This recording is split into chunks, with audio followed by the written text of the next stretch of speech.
Welcome to Truth Uncompromised. I am your host, Rhonda.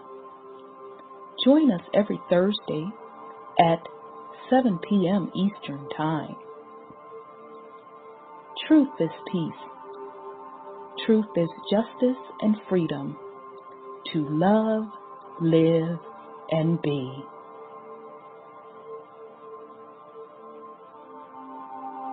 Music provided by SourceVibrations.com.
I am love. I am peace. I am free. I have abundance. I have everything within me. For I was, for I am, for I will always be. We are love. We are peace. We are free. We have abundance.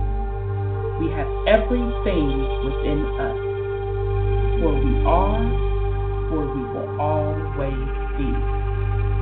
For Mother Earth is love. For Mother Earth has peace. For Mother Earth is free. For Mother Earth has abundance. For Mother Earth has everything within her. For she was, for she is, for she will always be. And so it is spoken. So it has been written, and it is done.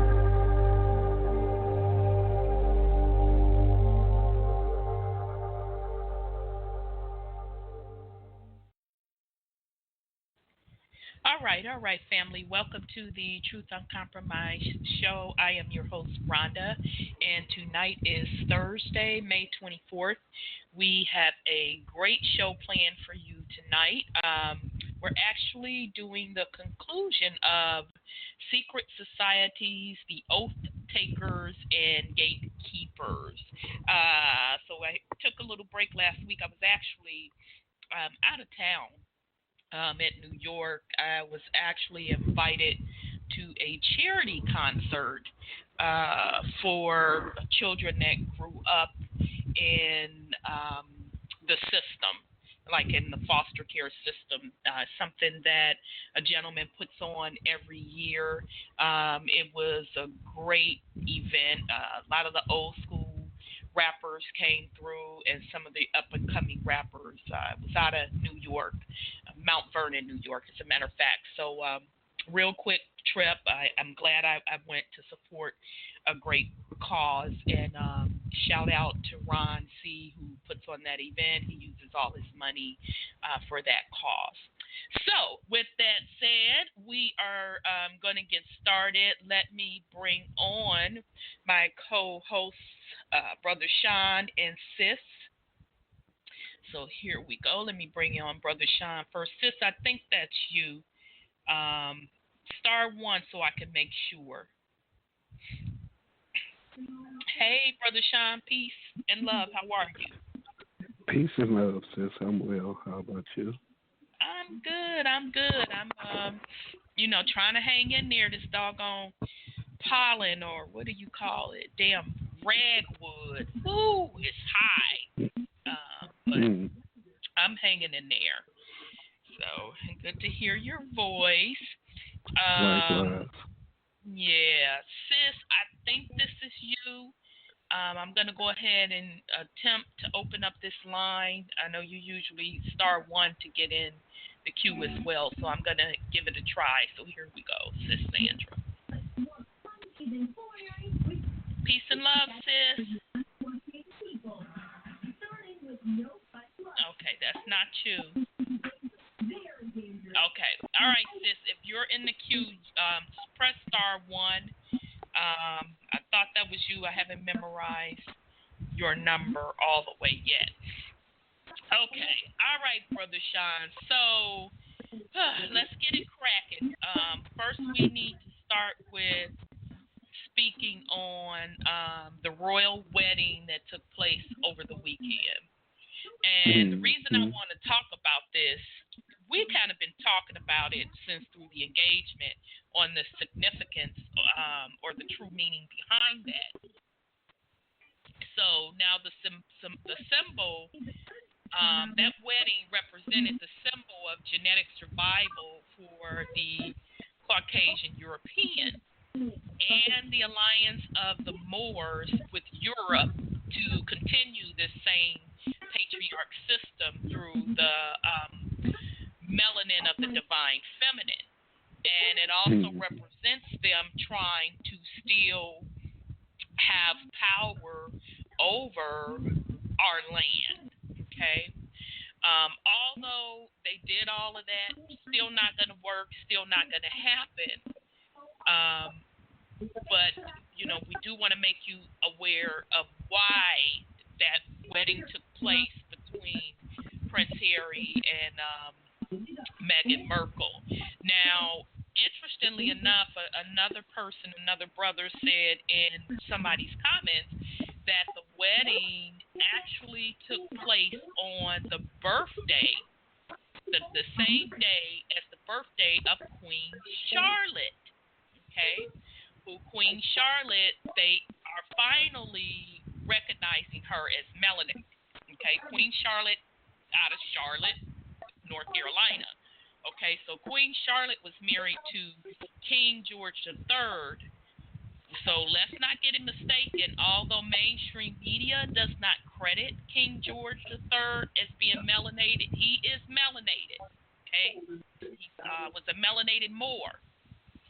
Okay, so I also ran across some information when I was doing research on South Carolina and the whole land transfer, or not transfer, land theft of our people by the Moors, and King Charles II, which is King George II, which is King George III's father, was the one that issued charters and land grants in South and North Carolina. Okay, so in other words, he's Queen Charlotte's father-in-law. So before I go into that, I'll let Brother Sean put something on it, because I found a great article that kind of talks about the whole history of the Carolinas and the charter. So I'll let you put something on it before I go into that, Brother Sean. Yeah, they even say that he and Merkel are related through her father on his side of the family. But when I was looking at the family tree, it said that his relative was loyal to the first Queen Elizabeth, to Queen Elizabeth I. It didn't say that they was family. It said that he was loyal. So, but her mother is an Aboriginal American. Merkel's mom. Yeah. Yeah, she rolled up in there with her locks and her nose ring, but I'm sorry, go ahead on. They wanted to, I guess, make it more official on a so-called hierarchy level. Right. Because any inheritance that she has coming to her, because we know that in a matriarchal society that everything comes down through the woman. Right. So, I I mean, obviously they know something about her mother and her bloodline that ain't nobody speaking on, and that's why they tried to spotlight the patriarchal side, which ties back to over there. Right. So the case of an indigenous American marrying a Moor. In that case, a European Moor or a Caucasian Moor. So, very good point. And it's interesting that you bring up Queen Elizabeth. This article is going to talk about that. So, and it's not long. I'm going to get into it. This actually comes off of NorthCarolinaHistory.org. And the title of it is Carolina Charter of 1663. And this is written by Scott D. Gerber.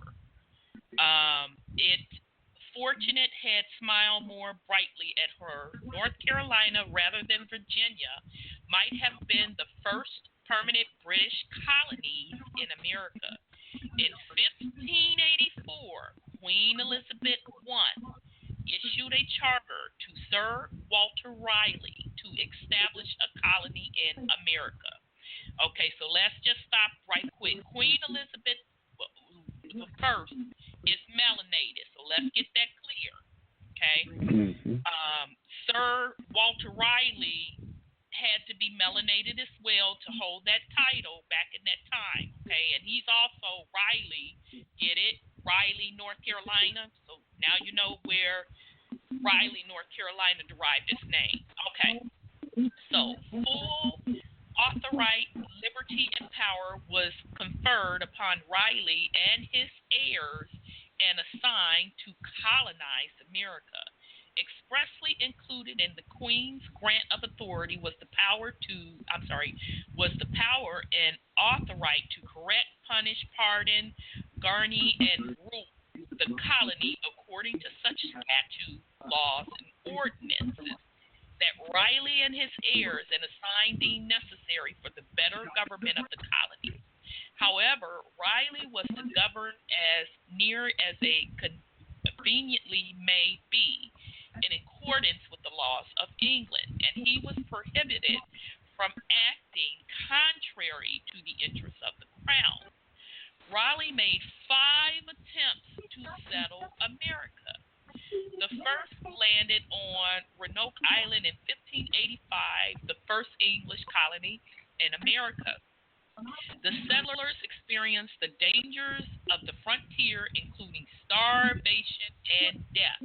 Now, Brother Sean pointed out week before last, he kind of talked about that this is the part that they don't want to talk about when those first set of quote, quote, settlers or land thief folks came over here and they literally starved to death and wind up turning to cannibalism. Okay, that's the shit they don't want to discuss all that part. Okay, so anyway, some returned to England for supplies, but the colony could not be saved. Raleigh dispatched a second group to Roanoke Island. This attempt became known as the Lost Colony. Since then, no one has been able to discover what happened to it. Raleigh's subsequent efforts to colonize America were equally unsuccessful. Okay, so they're sitting up here talking about they don't know what happened to the people that didn't come back. Well, our ancestors talk a story on how they took those early settlers in and fed them and clothed them, okay? So they were probably some of the first ones that started to blend in with our ancestors, okay?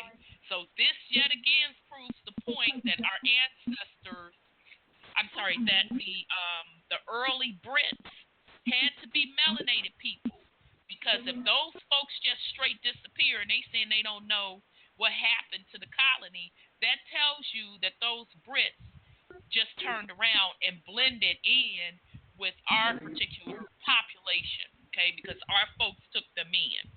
Okay.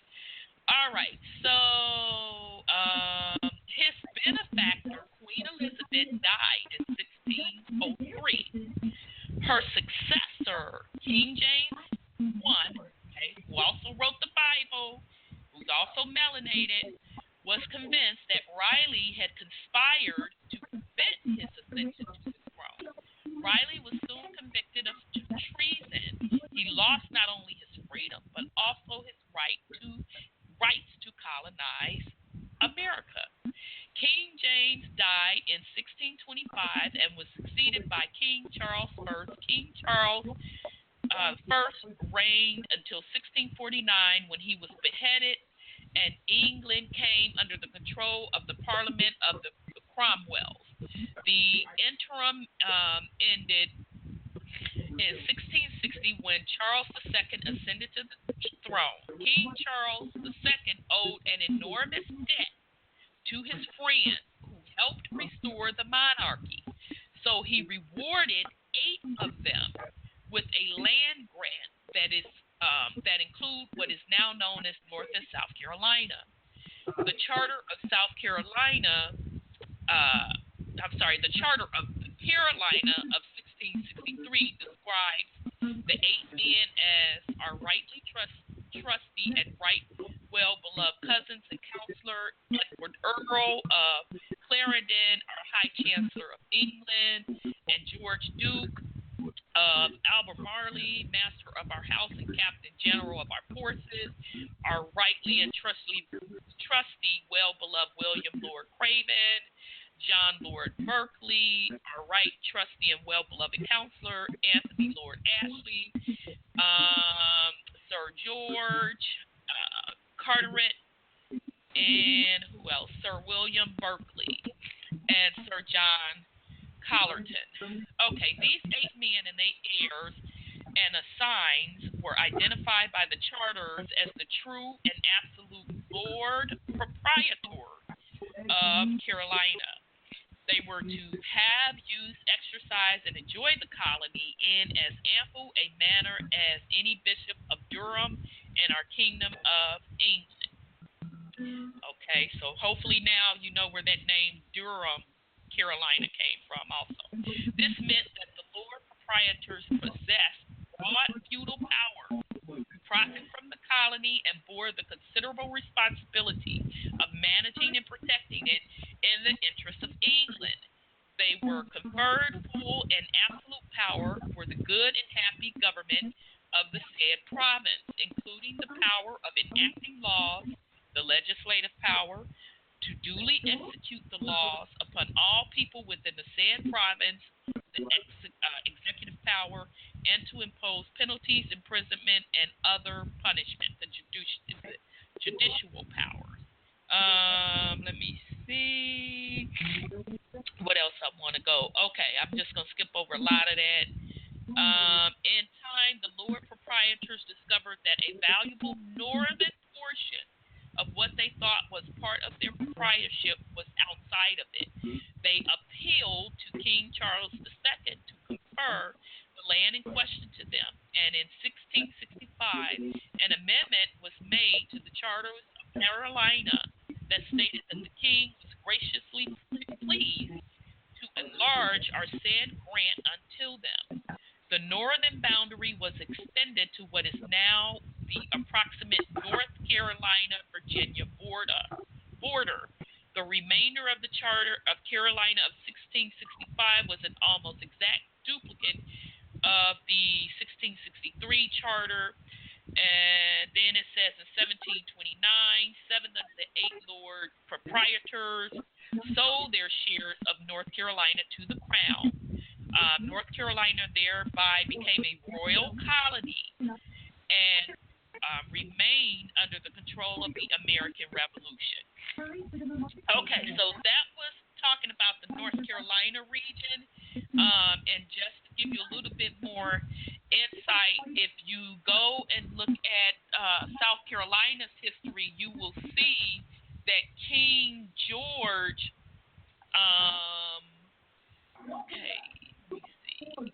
King George the Third, I think it was, either third or the second. I'll have to go back. Damn it.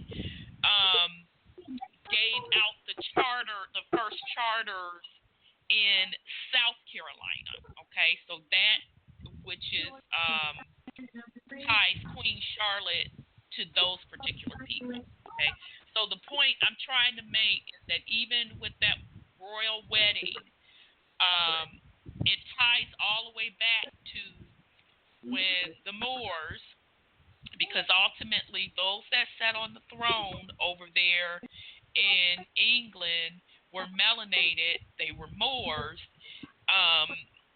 how they were the ones that came over here and colonized this land. Okay, so that's what that whole wedding was about. It's trying to still keep that bond or that tie through the woman's bloodline for land ownership and control. It's not going to work, but that's what they're trying to do.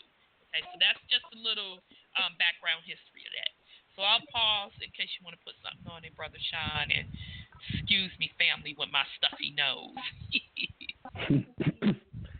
Yeah, it's interesting that they was over there fighting and beheading each other, this, that, or the other. And in order to secure his throne, he offered his land. I just think that's hilarious that you offer something that ain't yours. Don't even damn belong to you. Yeah, he was in debt. And remember when I was saying, I've been saying for about a year, that the Moors had collapsed their own damn economy in Europe. Mm-hmm. So they brought their motherfucking funky asses over here, stealing our shit. So that proves the point right there. He owed a bunch of money and gonna take our shit. Mm-hmm. Natural resources. Absolutely. Because they don't have no more.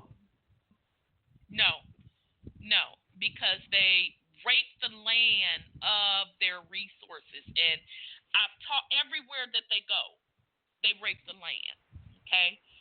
That had already happened in parts of Africa beforehand. And we're going to, next week, hopefully I'll have time to get into that because we're going to talk about the secrets of the Arctic, and the whole Arctic and Africa has closely related ties.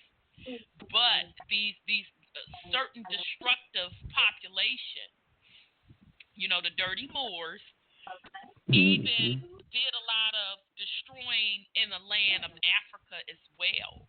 Okay, same thing when they moved across Europe.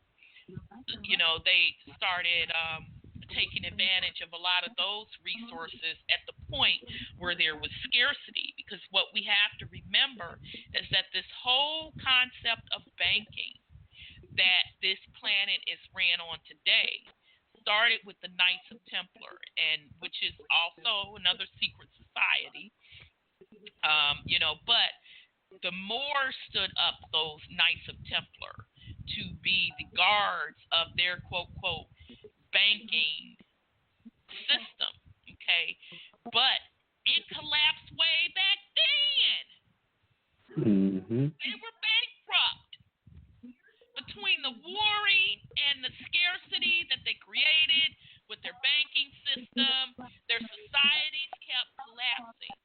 So the only way they could continue was to go out and keep conquering land through colonizing.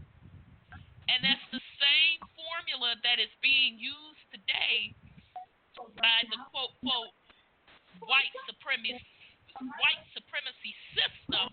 But make no mistake about it, they learned it from the Moors. Okay? And if you ever want to know how, just a glimpse of how beautiful this land used to be, our land used to be over here, there's a great documentary on YouTube that talks about the history of New York. And I talk about this often because that documentary was eye-opening. And they tell you about the Iroquois Nation. Now, they don't call them out as the Iroquois.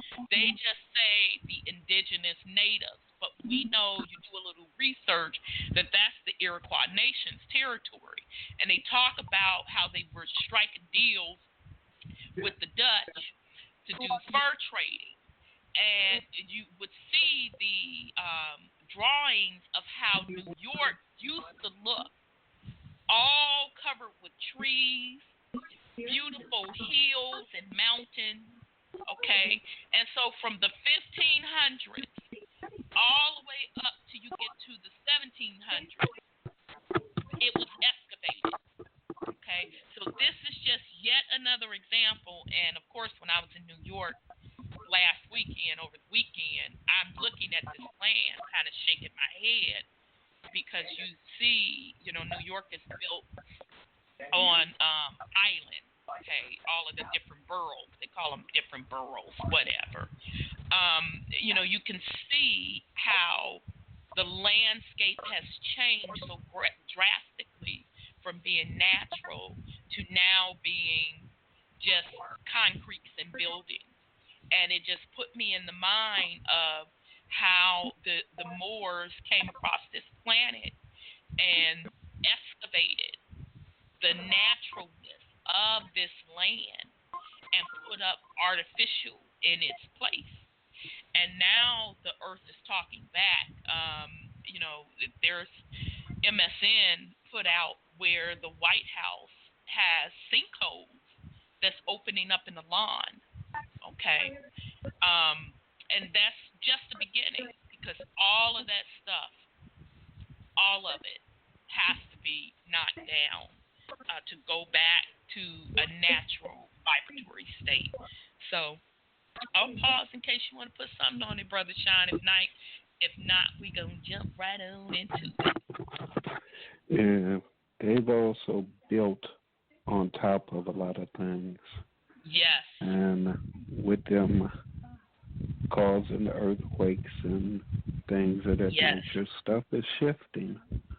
Yes. And they can only hide things for so long. Yes.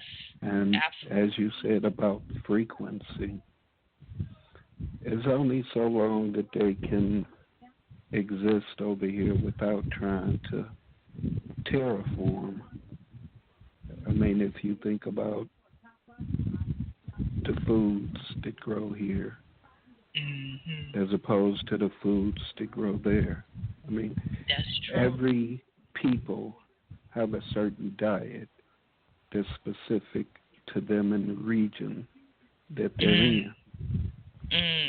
And all of those things vibrate at the frequency there. Wow, that's deep. Now we sitting up and we trying all these foods from all these different regions. And these are all things that are vibrating at specific frequencies that may not necessarily be designed for us. Damn. We're not the same. People say it all the time. We may look the same, but we're not the same. So we shouldn't be having the same diet, so to speak. Very, very interesting. We have all these so-called conscious people that talk about all these diets and lifestyles and what we should and shouldn't eat. And majority of the foods that they're talking about aren't even indigenous to here. To the land, yeah. How much knowledge do they have of things that are indigenous to here? Wow. Damn, that's an excellent point. I never thought of it like that. Why would they remove all knowledge of our foods? Yep. So but we keep couldn't vibrate at introducing the proper everything else. Level. Yep. Exactly. Wow. I never thought of it that way. And you know that type of knowledge to attack us that way. Yes. That's pure science. That's more with science. Yes, because the foods have messages in them too. And especially, when you eat the seeds, Give it a try if you do like smoothies or raw vegetables and fruit, and eat a couple of those seeds. And when I tell you, you're going to be zooming. Of course, you get more energy and all of that jazz. But from a spiritual level, you're going to start picking up signals like, whoa. So that's an excellent point, Brother Sean. I never thought of it like that. And you're right on point, because our ancestors, the shaman, which were women, by the way, but they used to make that concoction drink out of the teas or whatever. I think it was out of the leaves of a plant that you could drink as a tea. And as you go into, they could say, quote, quote, a hallucinogenic state, the plants would actually talk to you. You could actually communicate with the plants. So that makes excellent sense what you're saying regarding the food. It makes a lot of sense. And if you think about it, these world-renowned chefs, they're all part of a secret society. Agreed. I mean, if you think about a lot of their secrets, they're infusing blood with the gravies and all types of things. They're performing rituals in the preparation of the food. And people just think that they're eating and don't know the ritual that went into preparing it. That's a very, very good point.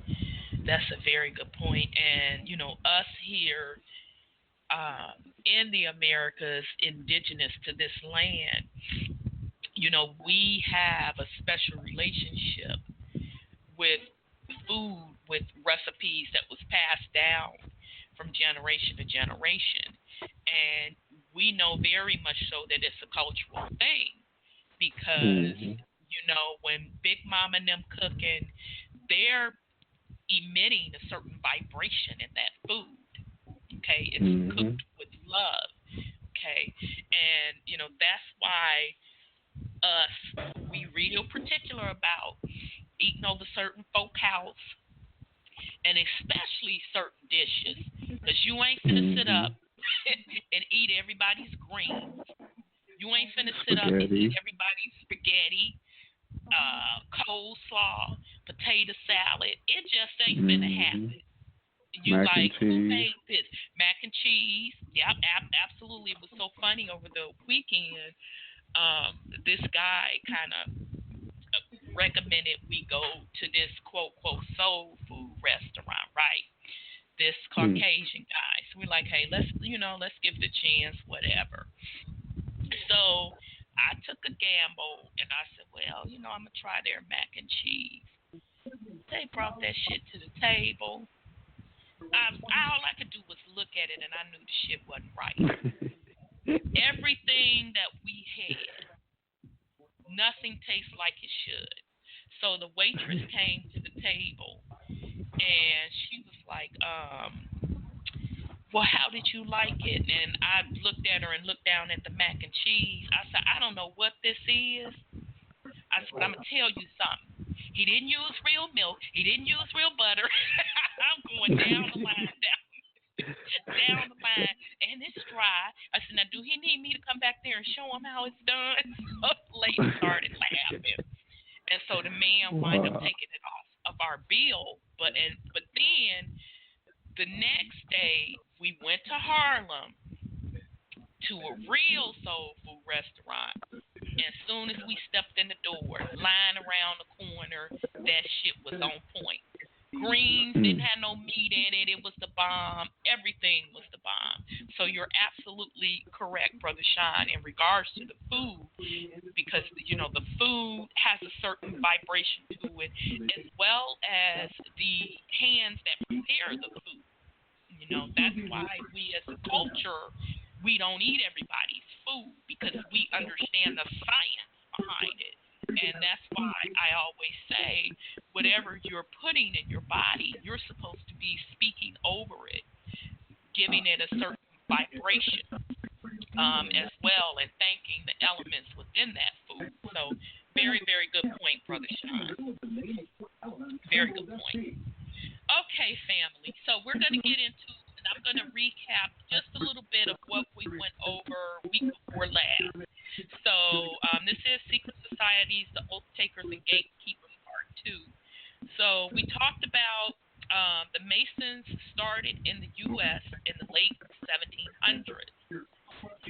attribute the Masons to a gentleman named Prince Hall, who's melanated, who started the lodges in 1775. Okay, we know the importance of that year, 1775.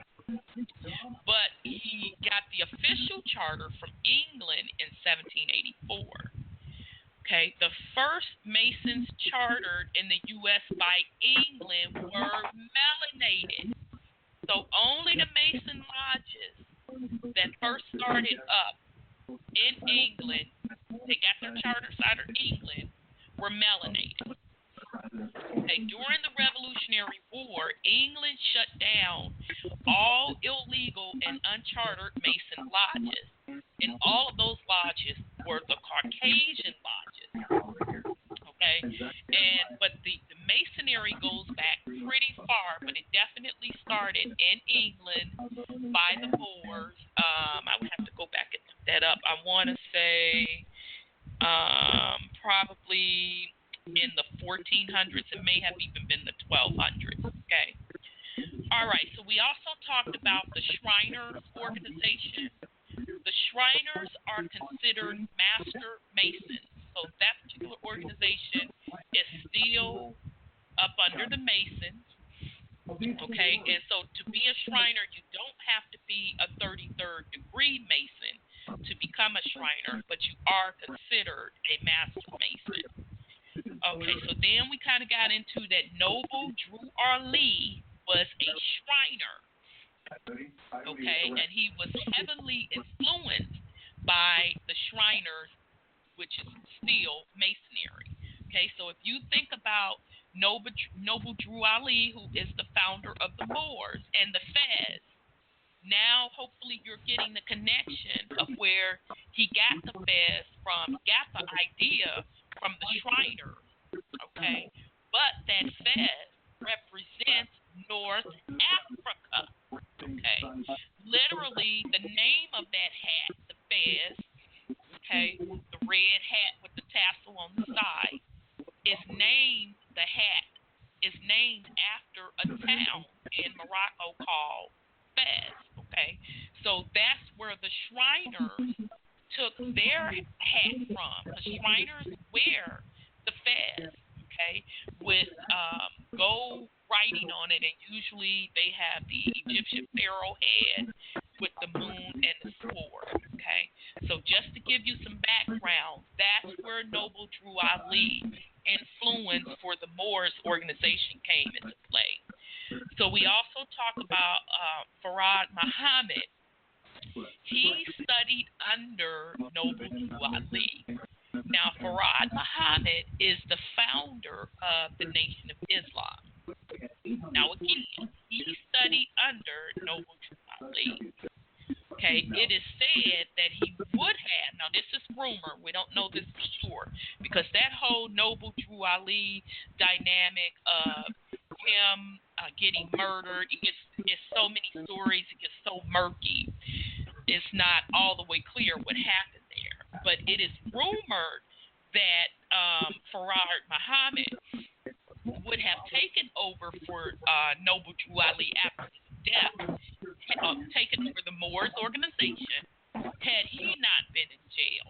Okay, but some say that Farad Muhammad was involved in Noble Drew Ali's death. We don't know because again, it's not really any clear picture on that.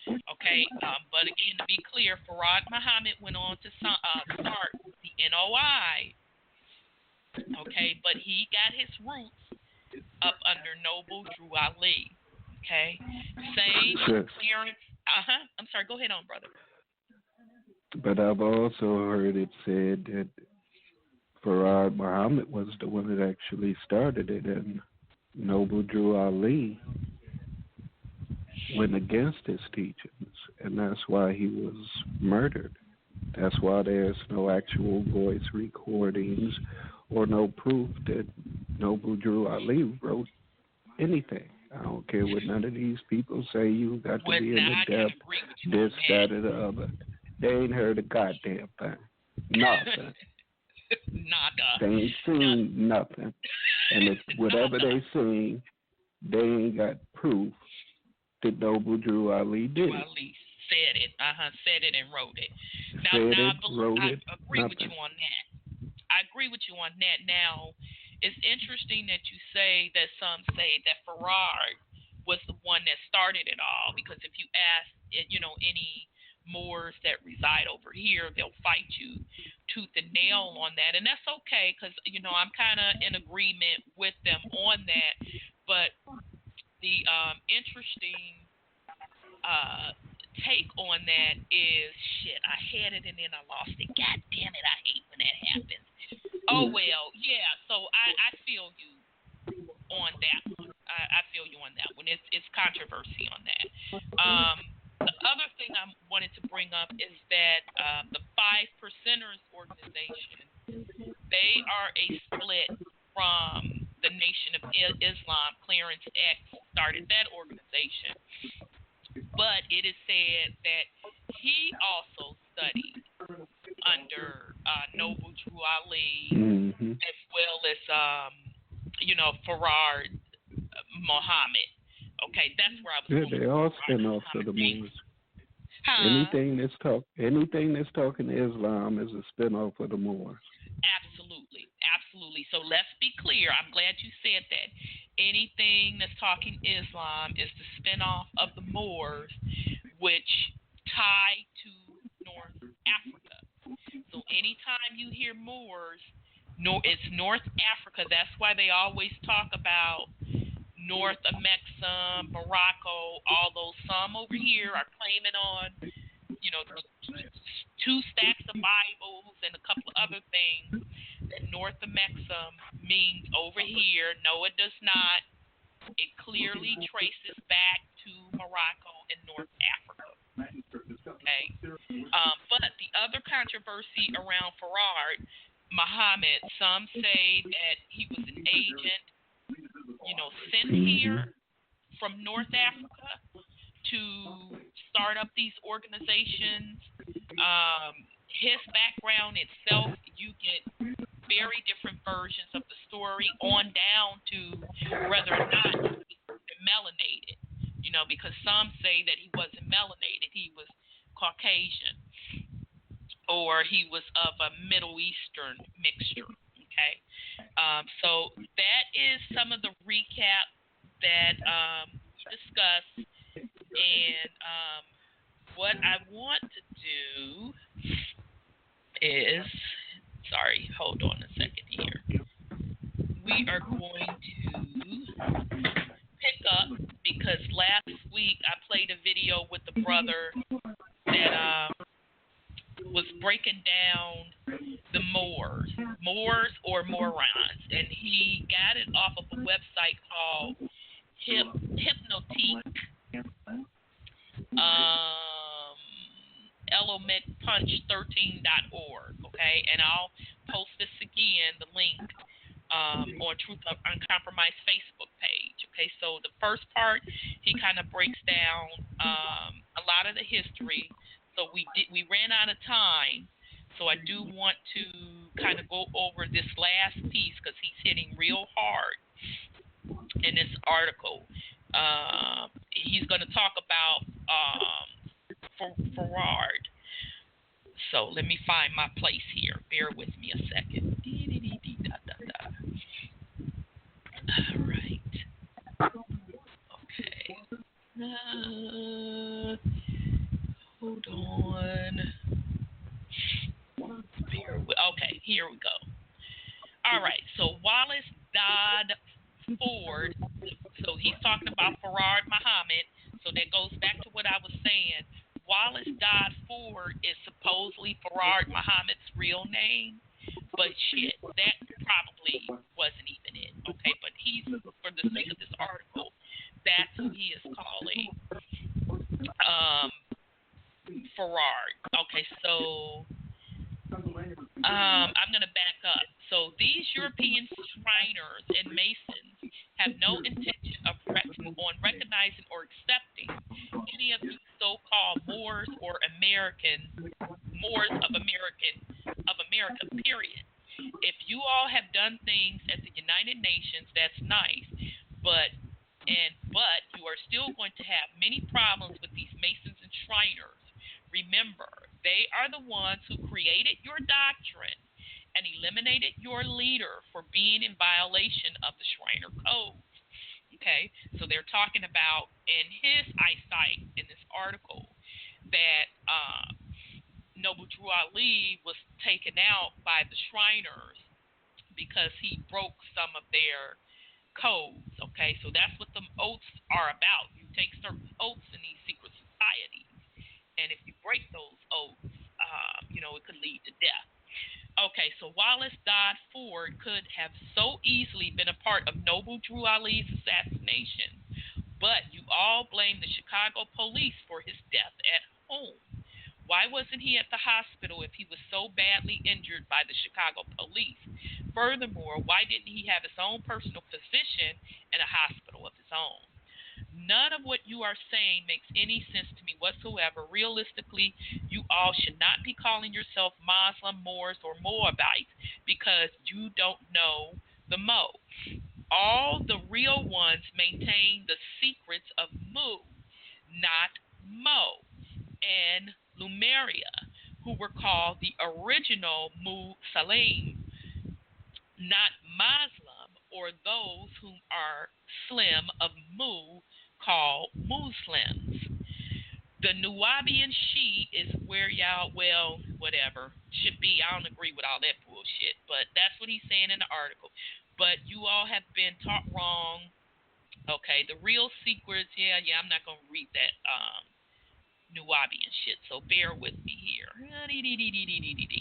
Okay, in Maghreb, or the palace you call Morocco, 45% of the people are pale Arab, 25% are Berber, 20% are what you call Moors, and the other 5% are Spanish and Berber mutts. Now watch how ugly all of this is going to get. It is sad to say that the European Masonic lodges have tricked Noble Drew Ali into calling us Moors and Moabites. One of the main culprits of the misinformation was by the way of the witch named Helena Petrovna Blavatsky, better known as Madame Blavatsky of the Thessalonic Society. Sorry, y'all, I'm hoarse, so I'm all off. Okay, so she is the satanic Russian and German witch. So anybody that studies anything of the whole Satanism should know who this broad is. Okay. Okay, so it was saying, note that she died the same year Wallace Dodd Ford was born. Okay, her mission was to create a nucleus for the universal brotherhood of the satanic occult. This is why hip-hop is now a satanic religion, and black people are throwing up Baphomet signs of which they think originated with the Moors. Even Bobby Hemmett claims the Baphomet devil claw originated with the Moors. However, better put, it began with the Hindus and Canaanite Shriners and was adopted by the Moors. Essentially, it originated with the hidden hand that shaped history underneath the Masonic button. This is also why the Baphomet five-pointed star is on what you all think is a Moorish flag, of which you morons think is 10,000 years old. However, I will get into this a bit later. If you look at the star that Madame Blavatsky has on her symbol above, and let me scroll back up. Yep, okay, she has it on there above. Shit, that's what I get down and lost my place. Where is it?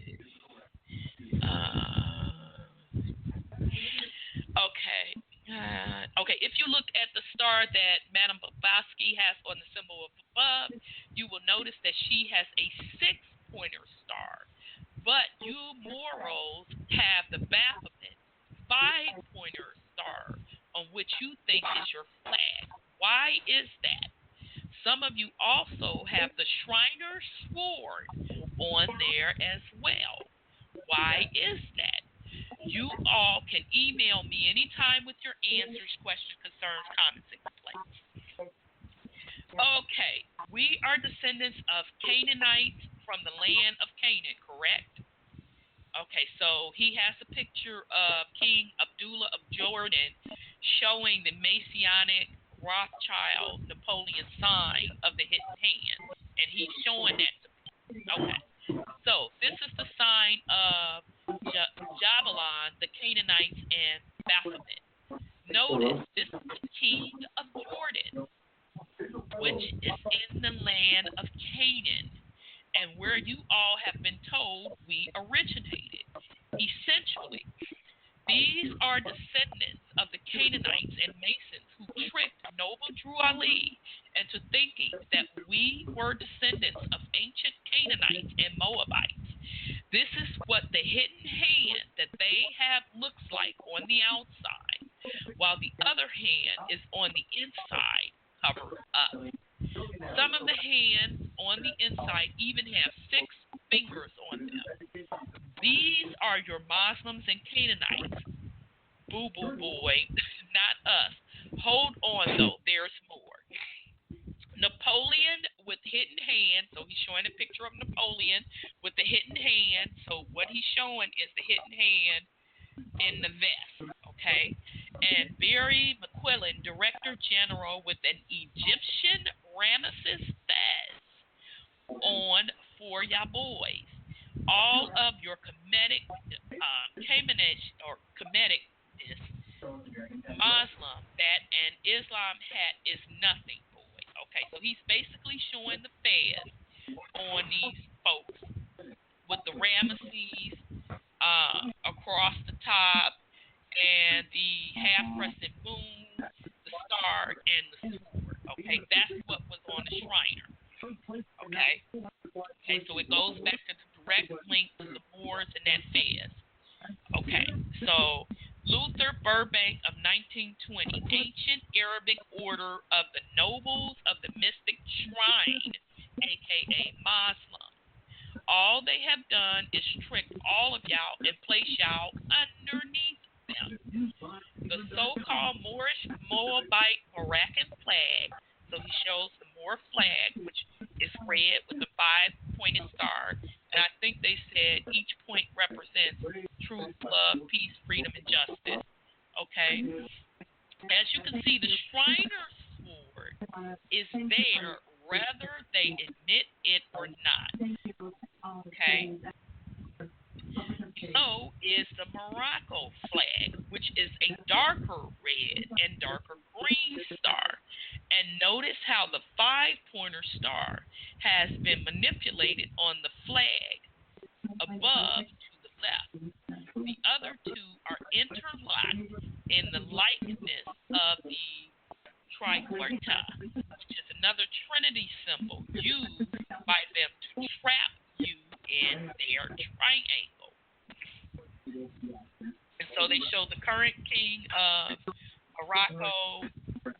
I don't know how old this is, Mohammed VI. And then he just is showing more of these leaders throwing up their Mason signs.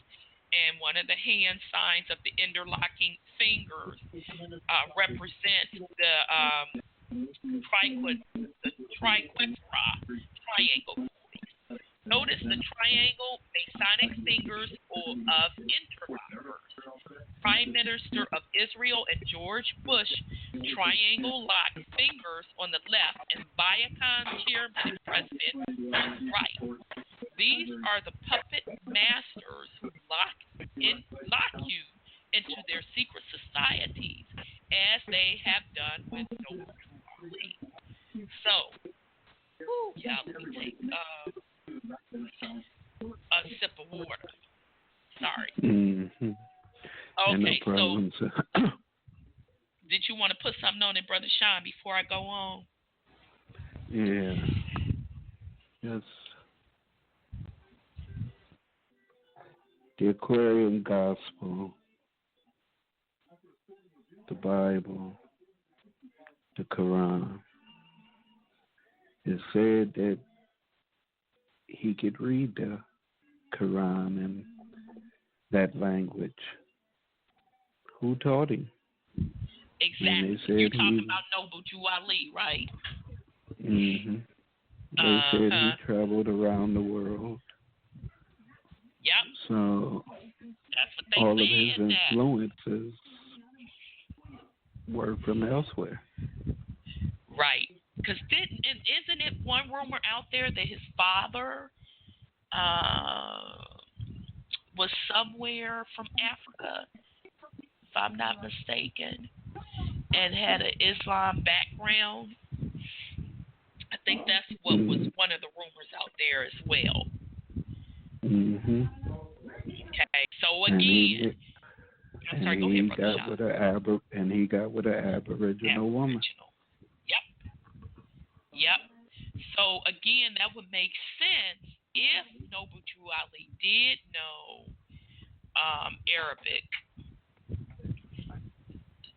why he was heavily influenced to stand up the Moors organization and use Islam as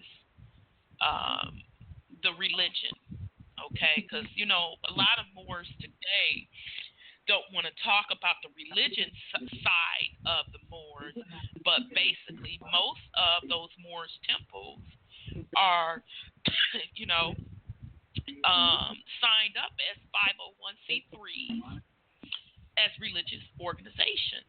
Okay, so say it on their homepage that it's a religious organization. That's true. But then, you know, when some of them are called on it, no, that's not the case. We're more on the law side and the metaphysics, woo woo, etc.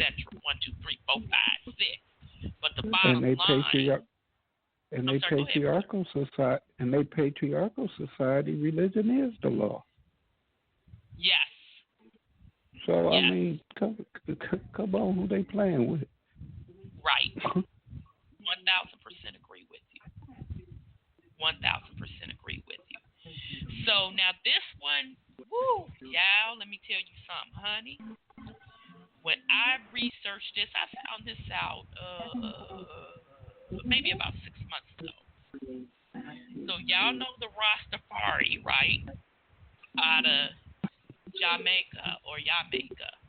Okay. So the founder of Rastafarian, or who they model themselves after, is how do you pronounce his name? Haile Selassie? Okay. Selassie. Okay, Selassie. Okay, out of Ethiopia, if I'm not mistaken. Okay, the Rastafarians worship him. Okay, so we finna go in on him. Okay, so Selassie and his little mud. He was one of those secret society interlocking finger triangle boys as well. Y'all think y'all know who Noble Drew Ali was and why he called himself a prophet, huh? Okay then, let's see how much you know about the mystical meaning of his fellow craft and why he has many of you all using the term adept chamber and third heaven. The very term adept chamber is a Masonic expression, and so is the expression third heaven, implying the third step of the third degree of Masonry. Okay, and I think you have to be a third degree in order to get into be a Shriner or Master Mason. But anyhow, number 1, enter apprentice. Number 2, fellow craft. Number 3, Master Mason. Okay, so I was right. Okay, so the third degree, you get to the third degree, you can become a Shriner. Okay, so they show the real grip of a fellow craft. Okay, and if you go look at this article and you see the symbol of the handshake, you're going to say, damn, I see this symbol, this handshake all the time between celebrities, but definitely between politicians, okay? And what it is, I'll try to describe it, is a handshake, but one hand the person that's the dominant or the higher up on the food chain in masonry, grip is on top of the other person's hand, okay? And you'll see what I'm talking about if you go look at this article or just Google Masonic handshakes and start paying attention to these celebrities, even the motherfucking preachers. They motherfucking stinking asses. They're Masons too. Don't get it twisted. They're Masons and Shriners. You'll see them do this handshake as well, and definitely the politicians. Okay, so all of this was taught to Noble Drew Ali by the Noble Mystic Order of the Shrine, which taught him that we were from Morocco, of which the Nation of Islam adopted initially and later changed it to the Asiatic black man theory. And then Noble Drew Ali, later in his travels, adopted that we all came from the land of Canaan.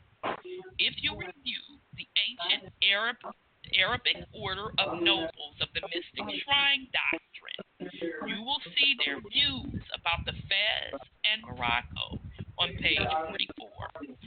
Okay. All right. Why Morocco?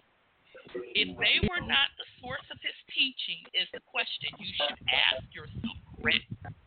Much of this can also be found in what was Adam Black or White scroll written by the Supreme Grandmaster, Dr. Malachi Z. York.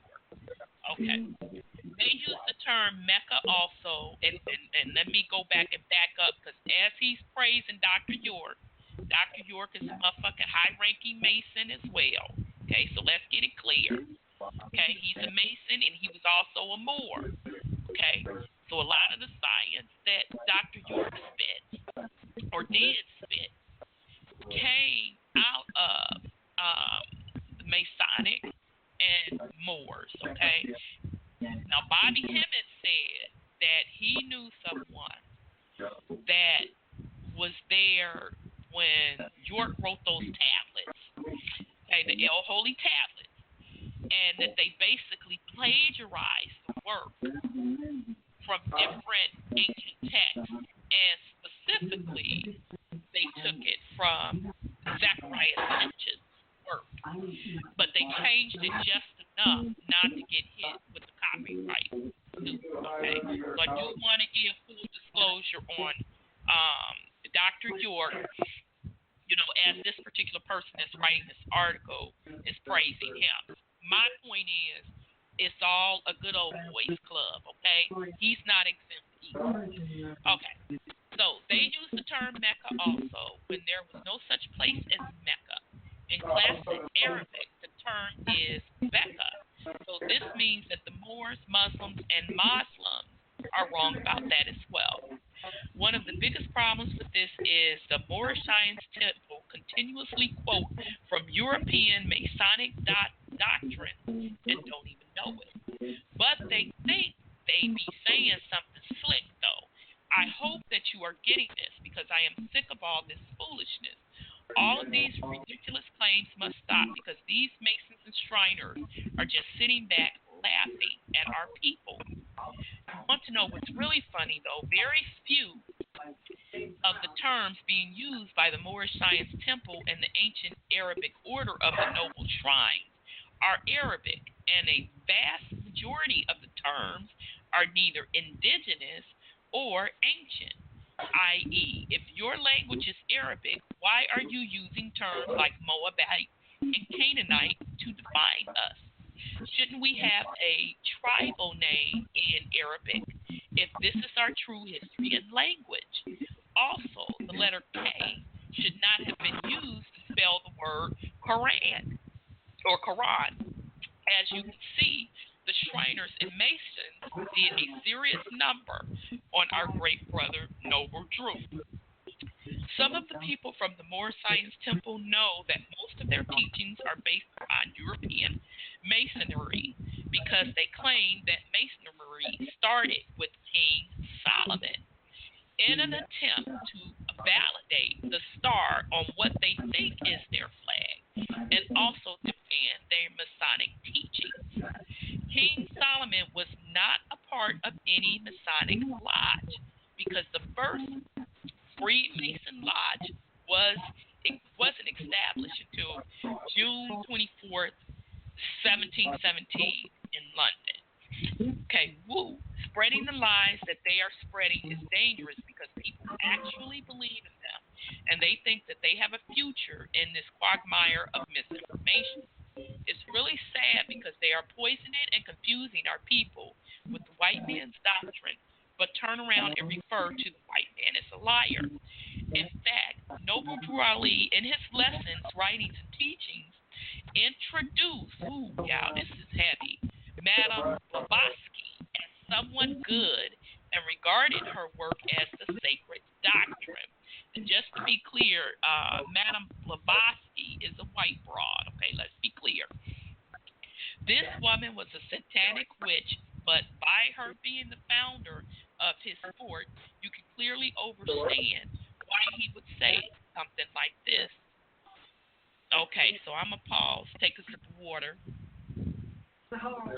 Yeah, Blavatsky. Blavatsky, okay. Yeah, she's quite a character. Yeah, because I was kind of blown away because I knew who the broad was before I read this article. Okay, so why, if this is true that Noble Drew Ali did it, because it very well could not have been him. It could have been somebody else in his organization, but whatever.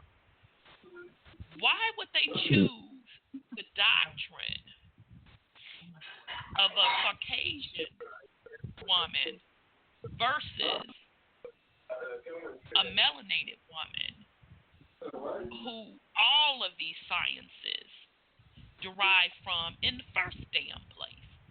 That would be my question.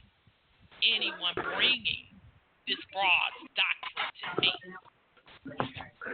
Well, if what they say about his father is true, and being from over there and into Islam, then he was well acclimated with all of that because they are the same people. And speaking of Blavatsky, being from Russia, that's where you get your... That's true. Your Canary Jews from. True. And, I mean, everybody think that Putin trying to help out and bring down America, they're deeply entrenched involved, right? In here, too. That's what everything at the UN is actually about. Them maintaining control of the Aboriginal populations there if they haven't eliminated them all. And they basically argue and discuss about, who will maintain power over here. Right. All those treaties are up. So, I mean, these Moors that think that they got privileges within the corporation, you don't have any privileges because there's no treaties. So that's why they go into jail and ain't none of their paperwork working because everybody is a renegade. I mean, it's just a free fall. Absolutely. Absolutely. And you brought up couple of excellent points, Brother Sean, because first of all, we talked about early out the gate at the beginning of the show how clearly the land was illegally chartered. Okay, they talked about how the kings just basically they were in debt, so they started giving away land to their boys or their creditors. Okay, because Moors love to talk about creditors and private and public. So goddamn it, let's get into it. Okay, so they gave land to their creditors that did not belong to them. Okay. And in the process, the Iroquois nation, who originally cut deals with them, wrote the Constitution for them. Okay? So that's where this whole concept of operating in private comes from, because those particular Moors felt that they would be exempt from the statutes and codes and whatever back deal doors that Europe promised them. And, as I'm talking about this, the white man still ain't involved in this, y'all. Let's be fucking clear. This is all melanated people. The difference is you're talking different nations, different bloodlines, but it's still melanated people. So you're talking the people of Americas, and you're talking the original European Moors / North Africans. Okay? The Iroquois nation, who was on this land of the Americas, wrote that Constitution for the European Moors, a.k.a. what they call founding fathers. Okay? And what you have to realize is before they put George Washington, which they're calling the founding father and the first president, you had 7 other melanated Moors that held that same office before him. Okay? So that's why even today, you fast forward, you have Moors teaching the doctrine of, what they are entitled to and why it is not honored 99% of the time as it's concerning this land. Because if you're going under the description of a Moor, that links you back to North Africa and Europe. You're separated from the land over here. Okay? So just to give you a little background with that, and all of the agreements that they made with the Moors or whatever, they continuously broke those agreements. Okay? So hence, that is why some of the time the Moors' paperwork work. Some of the time it does not work. Okay? So that's what that whole dynamics, just to give you a little bit of history, is about. Okay. All righty. So let's see. In fact, Noble Drew Ali, in his lessons, writings, and teaching, introduced Blavatsky as someone good and regarded her works as sacred doctrine. This woman was a satanic witch, but by her being the founder of his sport, you can clearly understand why he would say something like this. But now you shall see that Noble Drew Ali was greatly influenced by the Rosicrucians, the Thule Society, and Shriners, and so on. He was also influenced by Rabbi Matthew as well, who had a temple called the Moorish Zionist Temple of Moorish Jews, long before the existence of the Moorish Science Temple. So again, Noble Drew Ali was not the first to introduce Moorish science to our people. If there was ever any doubt, there should no longer be any doubt that Noble Drew Ali made covenants with the Shriners. In fact, a guy by the name of Charles Kirkland Bay claimed to maintain a Shriner's manual from which Noble Drew Ali extracted much of his information. Are you still in denial at this point? Don't worry, I have plenty more for you. Okay, so he goes on to say, look at Noble Drew Ali. He has his Masonic pose on the square with his hand on the outside in the likeness of the Pope and Gaddafi. Why is that? Okay, and even the way he's standing with his feet out. Some would say to a 90-degree angle, and those Moors, y'all know what that 90-degree angle is. You say that's standing on your square, okay? But if you look at the Masonic symbol, that is a Masonic symbol, okay? Having your feet out to a 90-degree angle, okay? So this particular picture that he puts in here of Noble Drew Ali is pretty famous. He doesn't have the fez on. This time he has a turban on. And he has his hand there over his chest and his feet out to a 90-degree angle. That's a Masonic pose, okay? All right.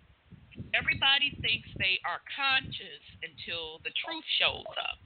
Pope John II, Noble Drew Ali, and Gaddafi, also Muammar Gaddafi as well.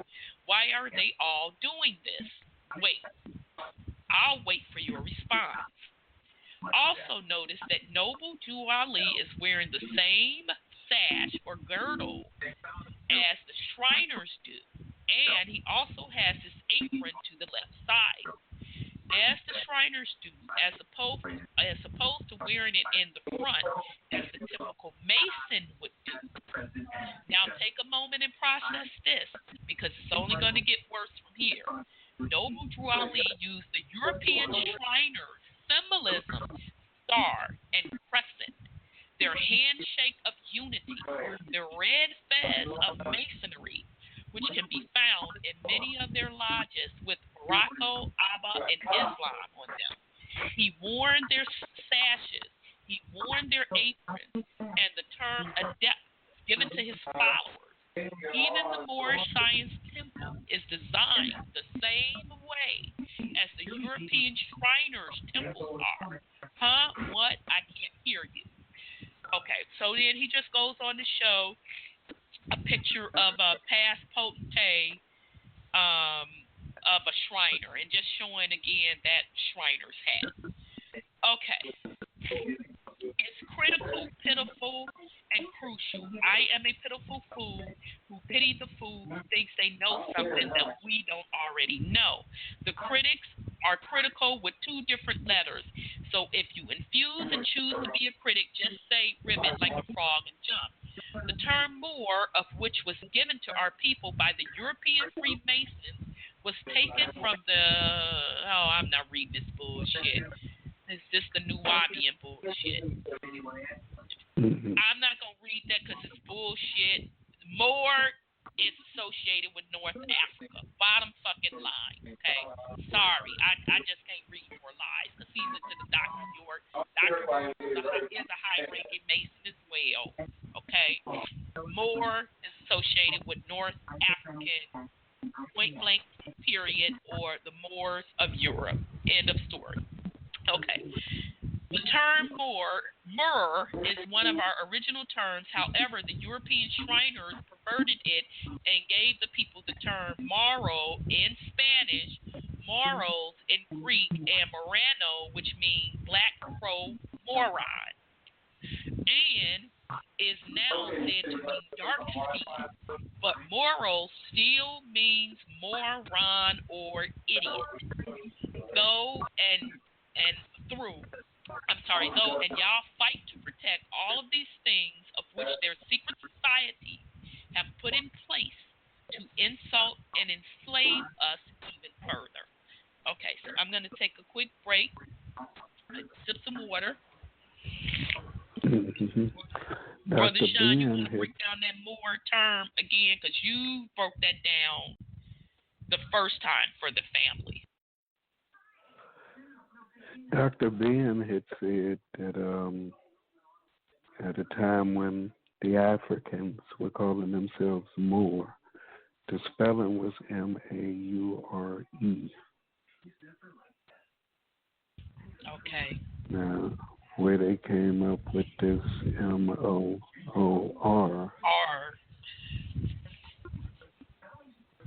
I don't know. It's the bastardized version of it. Again, trying to rename and reclassify us. Right. Absolutely. Right. And say that it's a nationality. No, it's not a. I mean, how is a description? How is a description of someone going to be a nationality? Just like they say black is not a nationality, right? Isn't black a description? No, it is not tied to any land. Right. They say Mauritania, but that ain't here. So right. how you going to be Aboriginal to here and claiming ancestry any place else? Right. Right. Absolutely. Absolutely. Okay. So we are Moabites now, who are descendants of Moroccans, huh? Okay, then. I was wondering, why do you all use the Bible instead of your Quran in an attempt to trace your lineage to the Moabites? They have you, who they refer to as morals, claiming that we are Moabites by the marriage of Ruth, who you all refer to as a Moabite that was married to Boaz. But the only problem with this is the story of Ruth was long before the Moabites were destroyed in the land of Canaan. This means that the Moabites can't possibly exist today if they were destroyed, just as it confirms that the other Canaanites in Sodom and Gomorrah. Okay, so he quotes Genesis 19:13, for we destroyed this place because the cry of them is waxing great before the face of the Lord, and that the Lord hath sent us to destroy it. So let me pause right quick, because when I was doing the research for this show, I also ran across some information that the Moors and their literature, the Moorish Science Temple of America and their literature, also give shout outs to Jesus Christ. Okay? Buddha, so that's another. Confucius. Jesus, Confucius, a couple Buddha, other folks. All the prophets. Yeah. So if you're Islam, how is Jesus up in the mix? Confucius and other folks.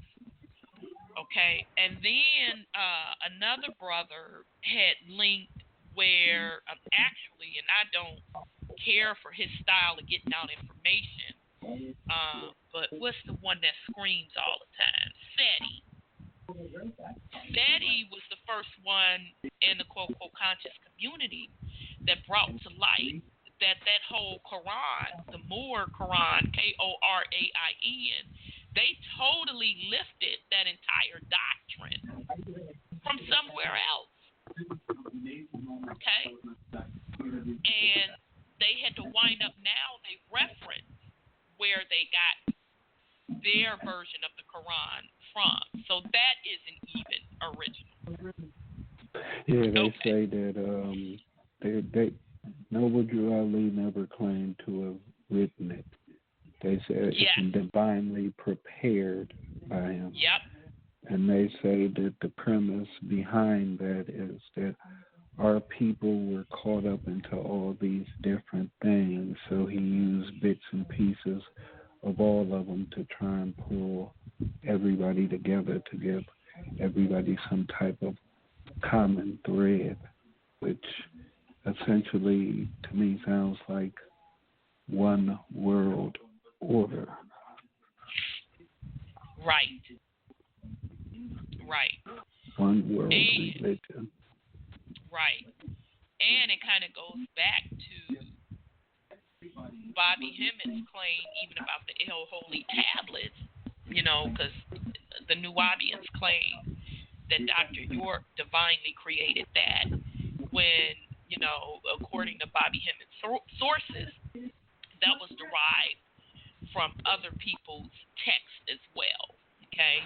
So it's the same type of behavior, the same type of methods that are used to put together these organizations, but all of them link back to Freemasonry. Okay. All right. almost done with this. Okay. We cannot be descendants of a destroyed race of people. This would be the equivalent of saying that we are the descendants of the dinosaurs that were destroyed by meteorites as well. They have y'all thinking that the Moabites were a pure and undiluted bloodline of which we descended from, which is simply not true. Why would Lot's 2 daughters get him drunk and rape him? This is only because the others were destroyed in the land of Canaan, and Lot's 2 daughters wanted to have children, but there were no men from Canaan of their kindred, and so they choose their own father to have children. I know that all of you don't identify with the Bible until it's convenient to do so. So I am only telling you the parts of which were not in the Bible and that which is only in our story. However, the Bible makes it very clear about the type of man Lot was, and the Moabite incest was true. This is another way of validating retardation and their use of the term morals to define you all. Ooh, that was harsh. Okay, this is such a gross lineage to claim, which is why 1 Kings 11:1 declares all of the kindred you all claim to be of your brethren as strange women, which defected genes and deformities. 1 Kings 11:1, and I quote, "But King Solomon loved many strange women, together with the daughters of Pharaoh, women of the Moabites, Ammonites, Edomites, Zidonians, and Hittites." 11:2, "Of the nations concerning which the Lord said unto the children of Israel, Ye shall not go into them, neither shall they come into you. For surely they will turn away your heart after their gods. Solomon clave unto these in love." 11:3, "And he had 700 wives, princesses, and 300 concubines, and his wives turned away his heart." Why go beyond the call of duty in an attempt to validate yourself through a bunch of mutts from strange women? It even gets worse. Deuteronomy 7, chapter 7, 1 through 5.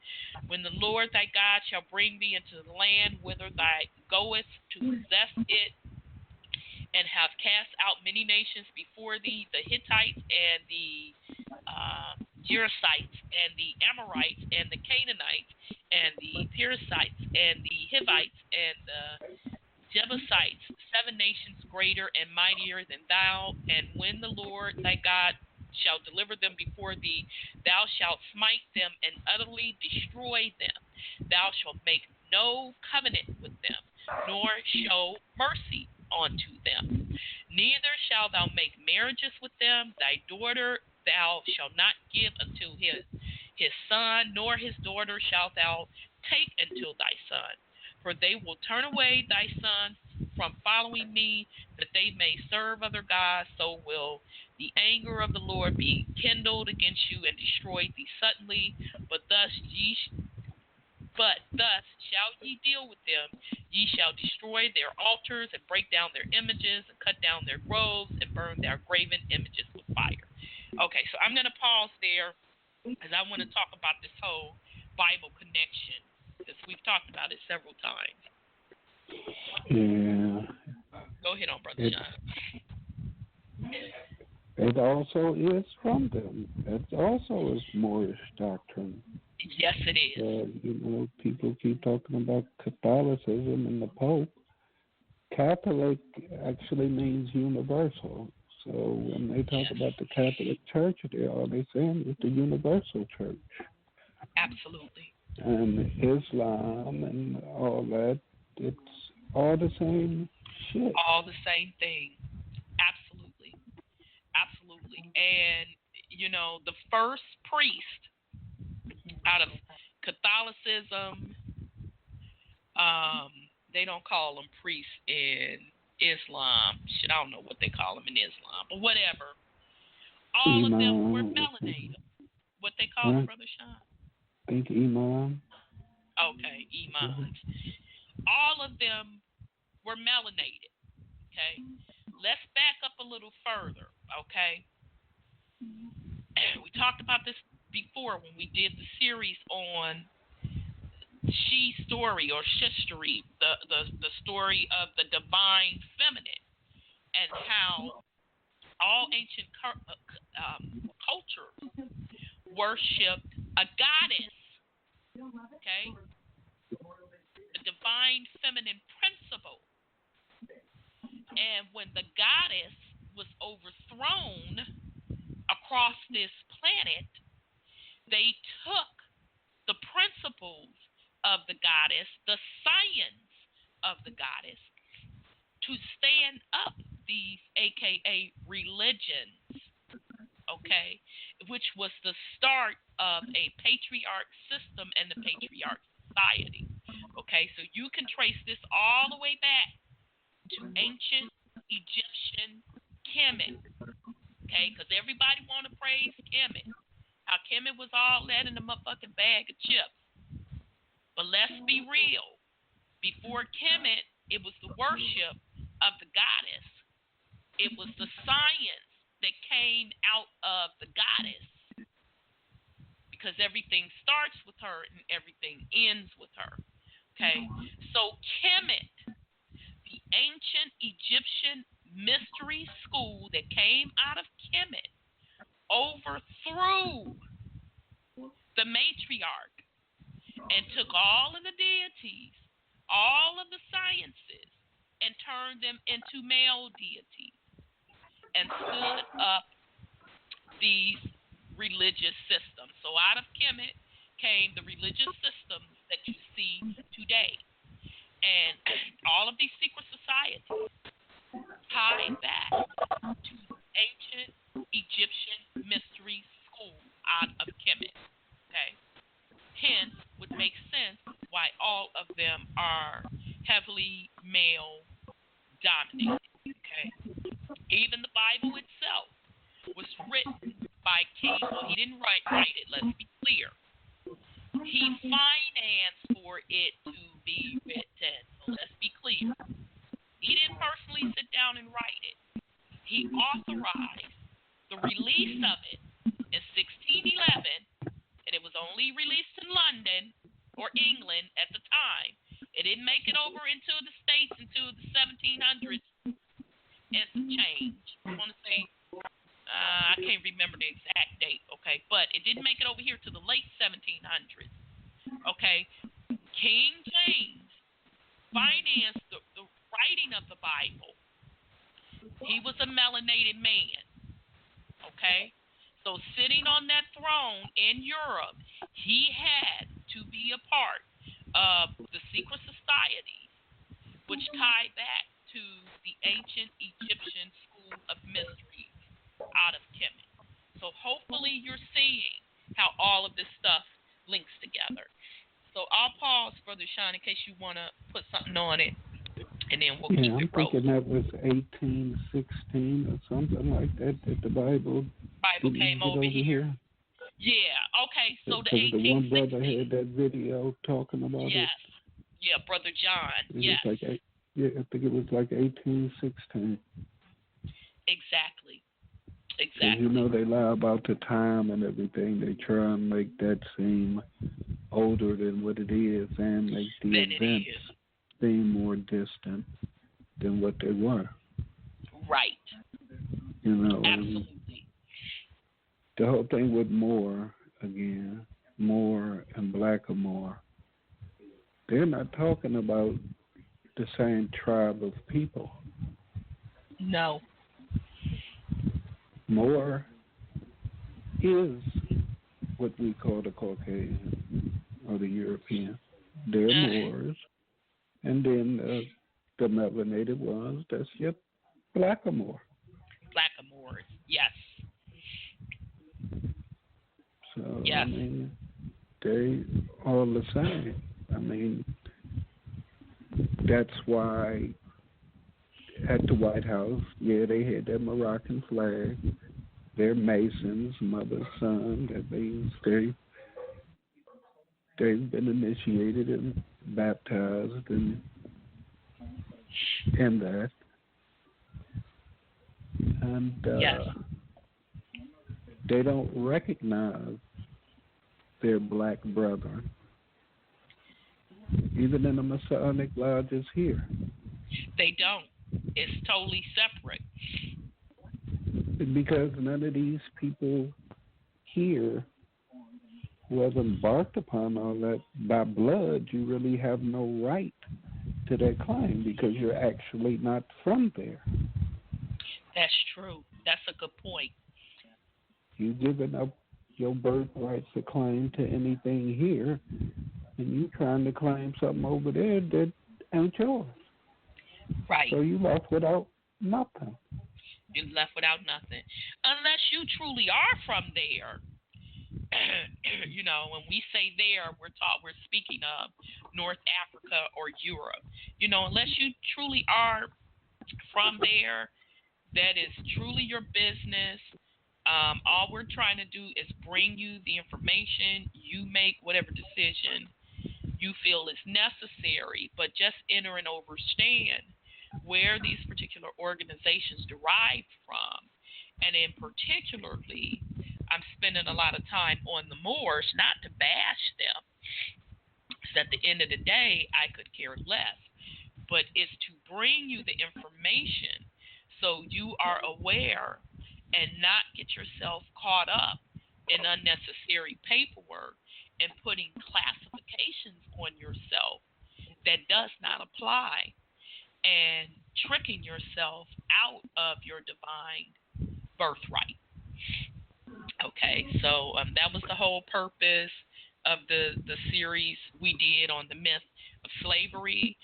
That's why I wanted to hit these secret societies next, so you can enter and understand their origins as well, how they're all connected to one another, how they all spun out of either Masonry, Shriners, or the Moors, how they're all tied to the Catholic Church, how they all give great credence to the ancient schools of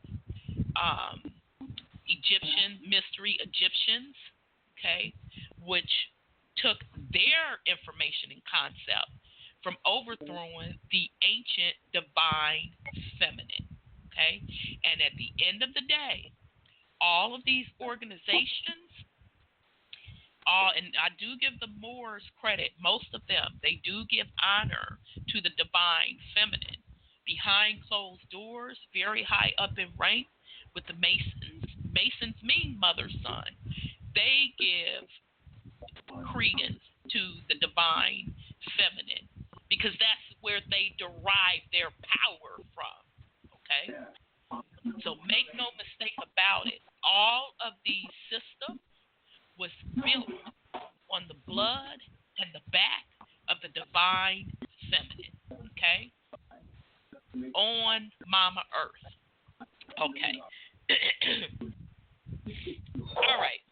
There is nothing good about these people, and y'all keep claiming to be descendants of them. Maybe this is why the Shriners named y'all morons, because even a stupid person can see this.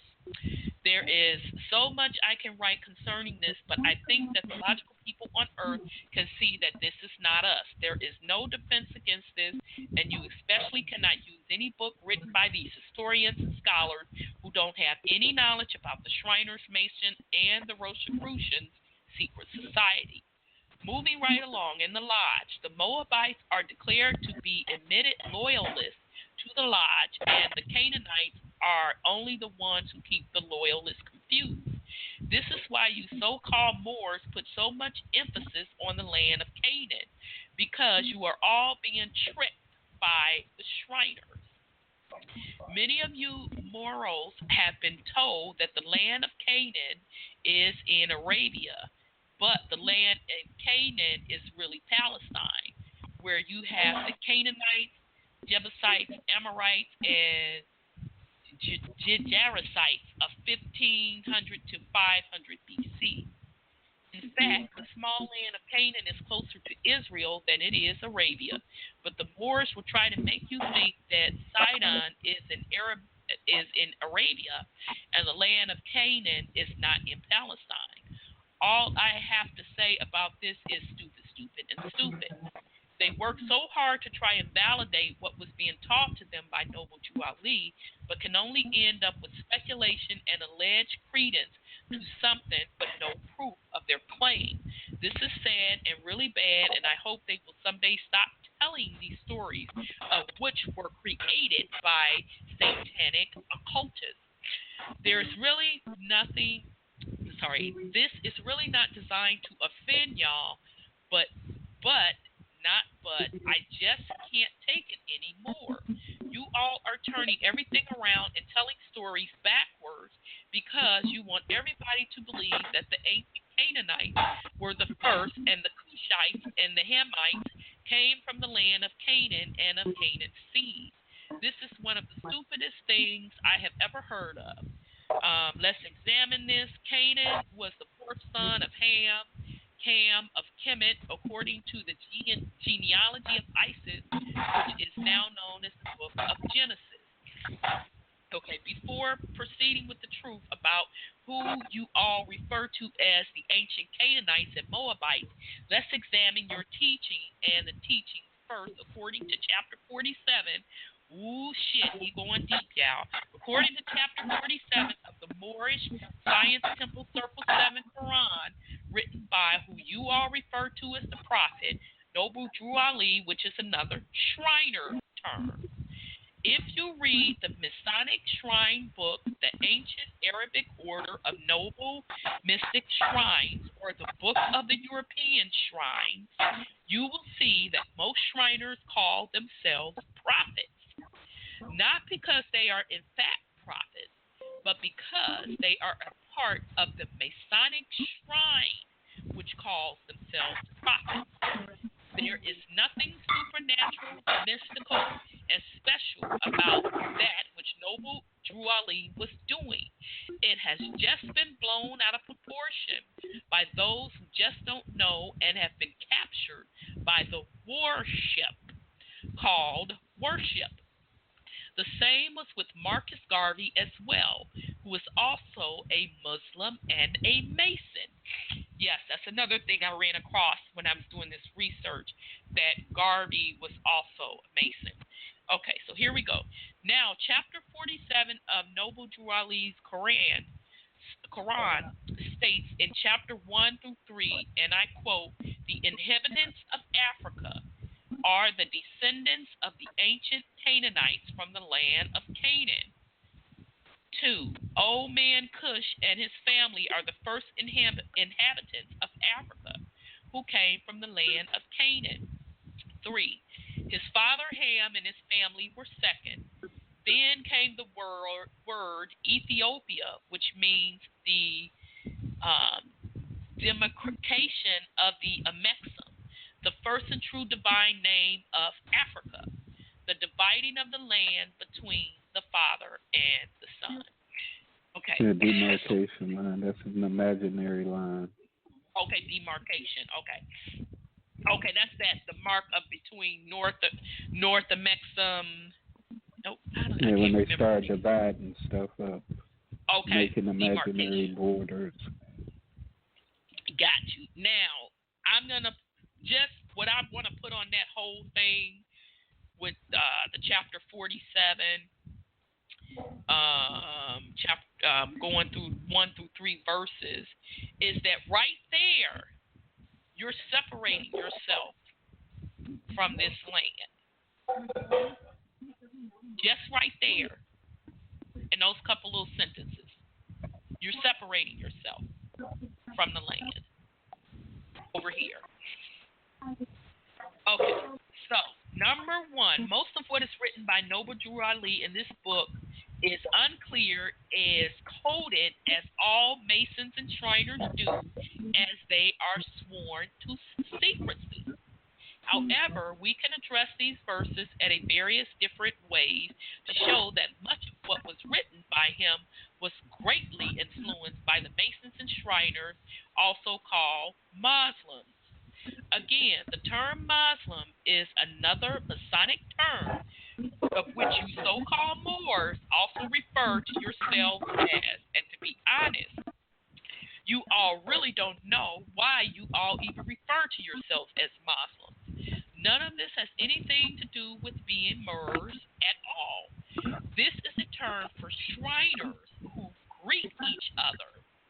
Assalamu alaikum. And their symbol is a 5-pointed star, crescent moon, and sword, of which we will get into later. Now, chapter 47, verse 1 states, the inhabitants of Africa are the descendants of the ancient Canaanites from the land of Canaan. Number one, Noble Drew Ali doesn't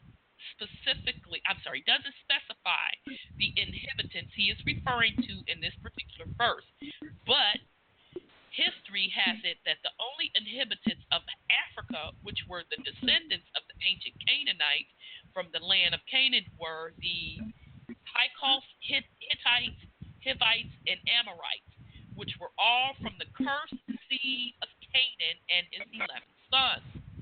These are the people who mixed with almost everyone and became a nation of mutts who eased into Egypt in small caravans until they took over Egypt for 430 years, before the original Nazu black seed rose up against them and chased them back out of the land of Canaan. Okay, so I'm going to pause right there, because next week when we talk about the secrets of the Arctic, it was a lot of shit, y'all, going on over in Africa. So just by reading that particular paragraph, him talking about the indigenous Africans mixing with these different cursed people, it reminds me of all of gene slicing and a bunch of other shit that was going on in Africa. So we'll get into that a little bit next week, but just reading that particular paragraph about how the set of Africans were not supposed to mix with these other tribes kind of brought that to mind. Okay. Again, it never ceases to amaze me on how these so-called Moors go beyond the call of duty in an attempt to validate themselves through a cursed seed, a seed of incest called Moabites, and slaves from Morocco in 1779. I have already proven that these were not our people and who were responsible for telling Noble Drew Ali these stories. However, I will provide you with a brief recap of this Morocco-Moron coast history of the Moors. Okay, so a brief recap of this history is the British defeated the Moors in 1774. They captured some of these Moors and bound them to slavery and brought them to America. And Noble Drew Ali taught his congregation that they were descendants of these slaves that they are calling Moabites. However, we know this is not true because the Moabites were destroyed thousands of years ago, so they could not have been brought here as slaves in the 1700s. I'm going to stop there and just put something on that. I hope that we're starting to get a picture of the information that Noble Drew Ali took was fed to him for a purpose. And to me, that whole purpose of standing up, now this is just Rhonda's take on things, standing up the whole Moors organization was once again to throw the indigenous of this land off from their true identity. Because this story, that if this is true, that Noble Drew Ali was teaching the congregation about us being descendants of slaves over from Africa, we already have proven that that shit was fake. Okay? All right. So this is nothing more than another Christopher Columbus story, and I would agree with the brother on this, which again is another story of which is not true. So there you have it, another group of black folks claiming to be descendants of slaves. If you all want some true history by white folks, read The Mystery of the Olmecs by David Hatcher, Childress, or even better, the less time consuming, watch the Lemuria myth video on YouTube by Frank Joseph, which was done in Atlanta in 1997. The video is entitled The Lemuria Myth, Fact, or Fiction. Warning. It doesn't have anything to do with us being slaves from Morocco or Guyana. Noble Drew Ali also states in the Holy Quran, Circle 7, Chapter 66, that Jesus was also the ancient Canaanite and Moabite bloodline. Okay, I knew that Jesus stuff came in there somewhere. Okay, so the Holy Quran, Circle 7, Chapter 66, Jesus himself was of true blood of the ancient Canaanites and Moabites and the inhabitants of Africa. How does this sound to you? I don't need to go into proving that this is not true, because it is left up to his followers to prove that Jesus' bloodline was a part of the cursed seed vein of Canaan and that the bloodline of the Moabites. I challenge any more on earth to prove this to me. I dare you to. Whether you are followers of John L. Gibbons, Wallace Dodd-Fod, Muhammad, or any of the other Masons who claim to be reincarnation of Noble Drew Ali.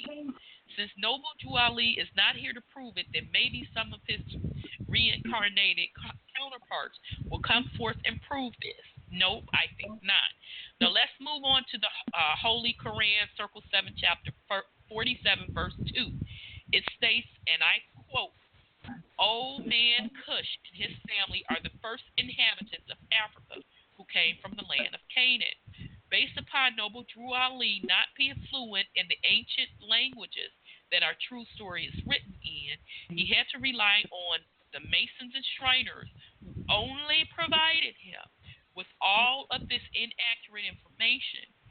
If the late, great Noble Drew Ali would have at least been fluent in classic Arabic, then he would have provided us with more accurate information. Just the term Old Man Cush is enough to let you know that someone told him this, and instead of saying they were the first inhabitants, he writes they are the first inhabitants, which is also incorrect. Also, neither Cush nor his family came from the land of Canaan.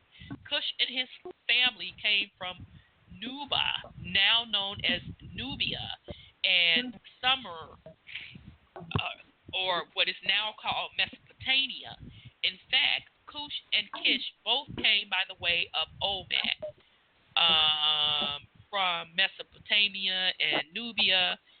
There are far too many references to confirm this for Moors not to know this.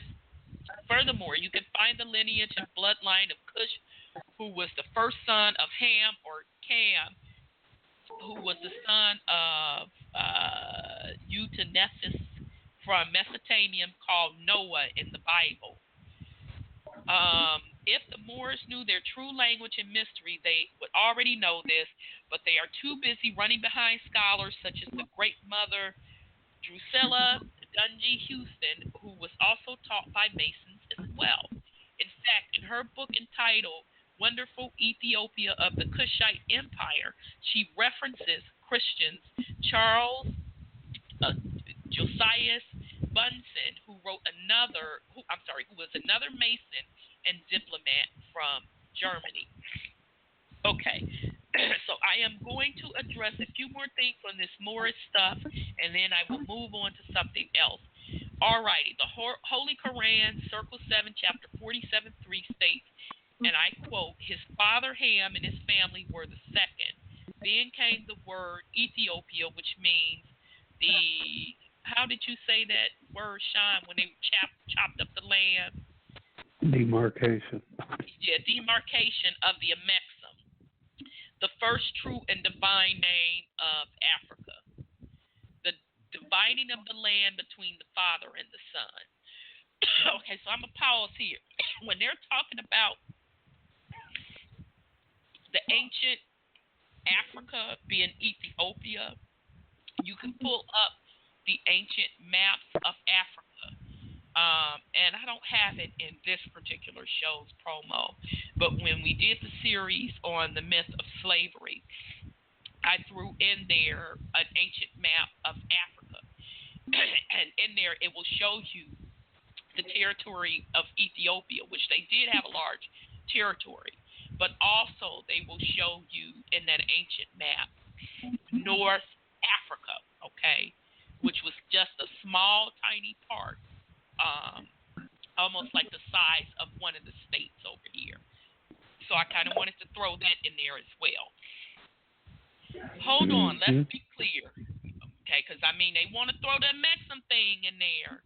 So all you got to do is pull the ancient maps of Africa, and it will show you who's who.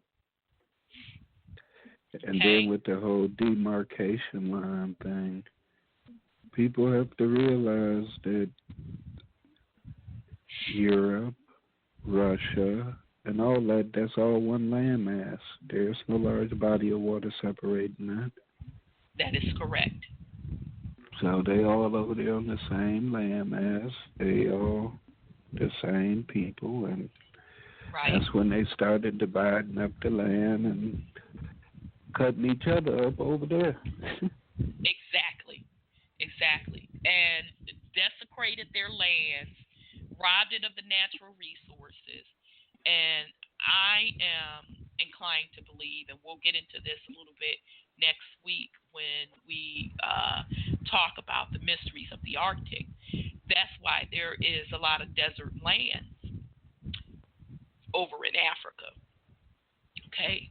Because it was the excavation of lands and all of the warring. And on top of that, they broke natural laws, okay, with slicing genes and all of that shit, creating different creatures. And I believe this came out of the ancient school of Egyptian, okay, when they were doing all that motherfucking gene slicing, okay. So the land became cursed and barren, okay. And that's why today parts of Africa is not fertile. And definitely over in Europe to this day, those two lands are not as fertile as over here on Turtle Island. Okay. So, okay. Okay. Hold on. Let's be clear and revisit chapter 47, verse 1 and 2 as well. The inhabitants of Africa are the descendants of the ancient Canaanites from the land of Canaan. 2. Old man Cush and his family are the first inhabitants of Africa who came from the land of Canaan. 3. His father Ham and his family were second. Then came the word Ethiopia, which means what's the breaking up of the land? Demarcation of the Amexem, the first true and divine name of Africa, the dividing of the land between the fathers and the sons. Okay, so now that's coming out of the Quran. But again, I just want to point you out, family, that not all of Africa was called what we know as Africa today. It's not all called Ethiopia. If you look at ancient maps, Ethiopia did have a large kingdom, but there were other kingdoms as well there. Okay. Think about what you just said, though, Seth. As far as demarcation, dividing of the land between the fathers and the sons. Well, mama. Right. Damn. Because it wasn't theirs to divide in the first goddamn place. Mm-hmm. Yep. So they the keep carving it right up or the destroying. Huh? They keep it in our face. Oh yeah. Right in plain sight. And then I know they can't sit and wonder why the shit keeps collapsing. Because it's against natural law. Okay? So then they started to use the trick of marrying the melanated women to quote get permission for the fuckery. But bottom line, even the melanated woman does not have the right or authority to break natural law. And anytime you go against the laws of nature, even if you are the heir of that land, there is a price to pay. Okay? So in other words, their whole system was doomed from the start. Okay? But foolish people keep doing foolish things, except doing the same foolish things, except expecting different results. But see, what they should have learned from that is that by mixing your seed like that, you then produce somebody who later on usurps you and gives it over to daddy. Yep. So hence, let's go back to the whole wedding situation with Merkel and what's his name? Harry. Okay? Same thing they did with Charlotte, Queen Charlotte, quote, quote, where Charlotte, North Carolina is named after, and King George, okay? Same motherfucking principle, okay? And the heirs wind up turning the things over to the wrong people. Okay, so very good point. Ooh, let me get 6-1. I think this might be Sis. Sorry, Sis, I was on another screen. I think this is you. Greetings, Sis. Is this you? Yes, it is. How you doing? I am so sorry. I'm doing good. I'm doing really good.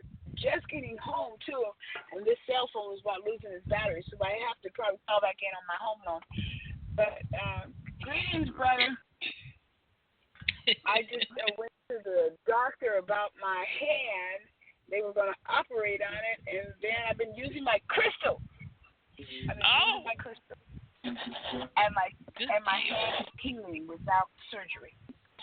Yep, using your mind to heal. I've been doing that, yeah. But I want to talk about what I did here, and one of the things that maybe people think is the scriptures are no good, but Numbers, the second chapter of Numbers, tells you straight out the Moabites were totally destroyed. So, right. I don't even know where they get all that stuff that he comes from that. Plus, Ethiopia was supposed to be Sheba's land, and she married Solomon and brought it into, if there's any place like that, and she brought it into his kingdom. And then we get into this Merkel stuff, and she's married him to legitimize him, because he's not legitimate. Right. Say that again, sis, because I want people to enter and understand that. She married him to legitimize him, because he's not legitimate. He's an outsider. Apparently they killed one of her relatives years ago, and she's the real deal, and they are Germans. They are not the real rulers. Right. So when Queen Elizabeth in 2016 or 17 says, "This is your last Christmas." Yeah. And an ominous blackness is coming over the land, more powerful than me, and I can't stop it. Yep. And I thought to myself, what are you talking about? So now it all comes out with this girl being the Asiatic mixture, and she's been taken over because this queen doesn't have the queen power, period. Right. They are illegitimate to the throne. And it was a documentary about 2 years ago about who the real queen was from Edward IV, because they delegitimized Edward IV, saying he was born on the wrong side of the blanket. So then they put up Henry VI instead, and somebody knocked him off or something. And so, or his son or whatever. And so these folks turned around and did him in, and that's how they got there. So they found out that she was in Australia or New Zealand or something. It was on TV, on History of Doctor or Discovery Channel. And after that, you hear this fabulous love affair that's going on. And he had found this girl. I'm like, okay, yeah, okay. Right. He found her all right, but she's a legitimate one. Right. And again, I'm sorry, sis. Go ahead. I think I say one more thing. Dr. Phil says she's a Plantagenet. And I think we talked about this before. She is the real deal, not them. I'm done. No, that's a very good point. And again, they're using the same tactics that they did back in the day when they first started issuing charters on this land, because they knew that the land is the heirs through the woman's bloodline. Right. Okay, so they figured they would use the same. I'm sorry. Go ahead, brother. But look at it like this. It might explain on the meme when they show the picture of the so-called queen looking at her with that mean look. mugging her, yeah. Oh, yeah, that was pretty bad, Like you wasn't it? be. I mean, I said, Dad, I'm going to get you. It was one of them death looks, you know. You think you made it? I'm going to get you. Yeah, it looked like hateration to me. I was kind of but think about it. chuckling. If her through her father's side, that like they say that they related. So if through her father's side she's some type of he's related to royalty over there. Right. Being a patriarchal society that they have, that means that she has a legitimate stake at some type of royalty over there. And legitimately being a bloodline heir to here. So, over here, right. I mean, she could essentially sit on multiple thrones. Right. Right. That's a very good point. That's an excellent point. Okay, so, again, I don't give a rat's ass who they marry. Right. It's a wrap. It's over. Yeah. Okay? Right. So now she can take her ass right on over there and be chilling motherfucking with them over in Europe. Keep that shit over in Europe, because you ain't ruling the goddamn thing over here. Because like way back when all of this fuckery started, all of our ancestors did not consent to no treaties, to no motherfucking agreements. We did not consent to that. So it's a wrap. That stuff is not going to go on anymore. So they can try it all they want, whether or not it's for genetic survival, to keep the patriarch system going through a melanated woman. It will not stand, because it is more powerful than all that fuckery, the scheming, and the secrets. This is about vibratory science, and it will overrule all of it. And as they sitting there with the ritual, you got Mama Earth study talking, moving people the fuck off of the lands they're not supposed to be on. These people know this. It's all smoke and mirrors. So to me, her wedding symbolizes the rise of the divine feminine. So they think that, I don't even think they think the shit is going to work. I think they hoping it's going to work. But the bottom line is the rise of the divine feminine is here.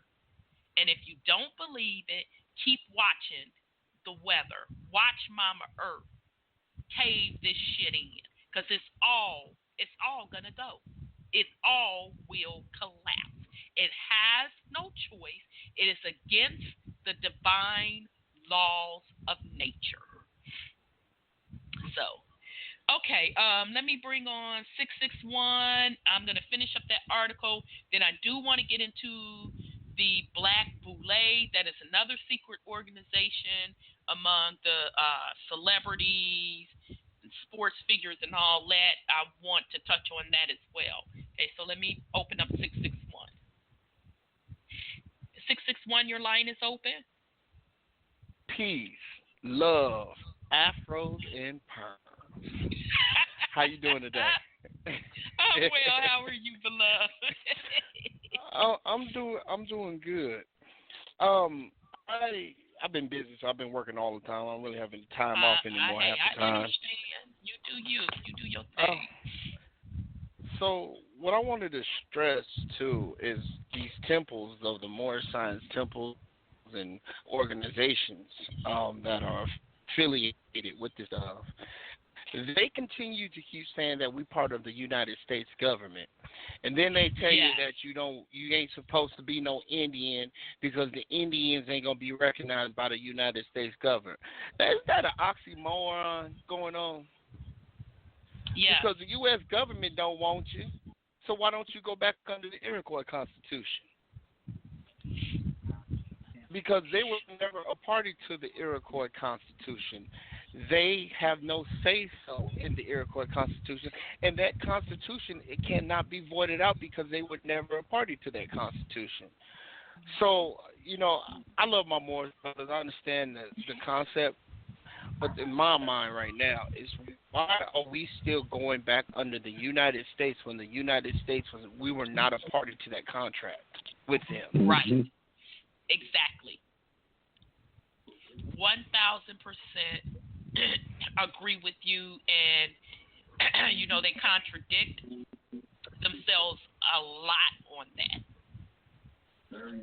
Very so much so. I mean, I was going under the Moorish dynasty. I was listening to it. I was following for a minute, and then I started, taking a step back. My mother started yelling at me, "Boy, this stuff ain't right." I had to take some time to think about it.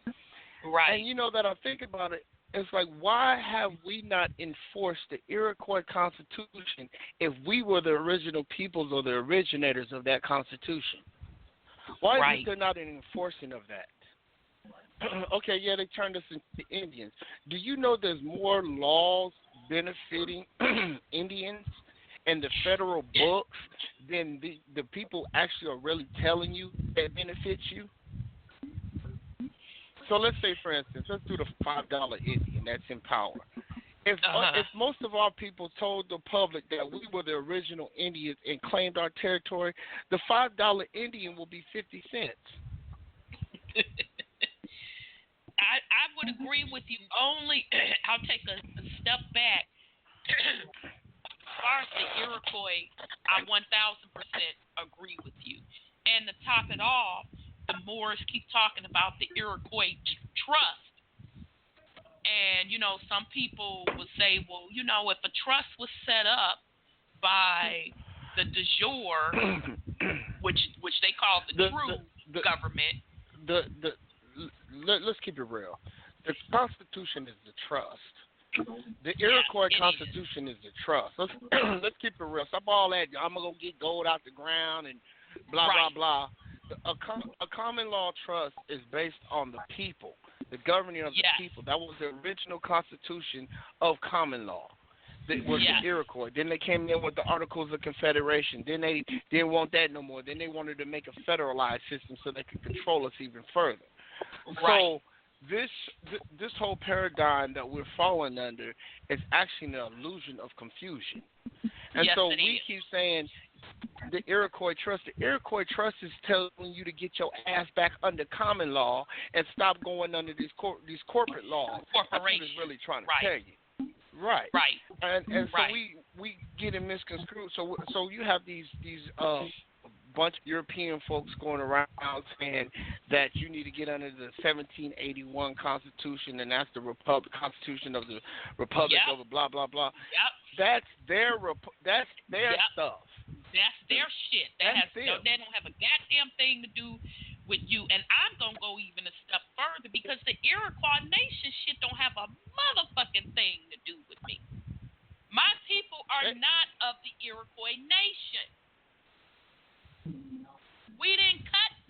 fucking deal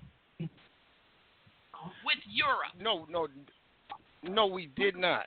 Our people did not do that. We did not. When even the Iroquois Nation was comprised of multiple tribes in this land, and it was just a document that was handed down by our ancestors. Right.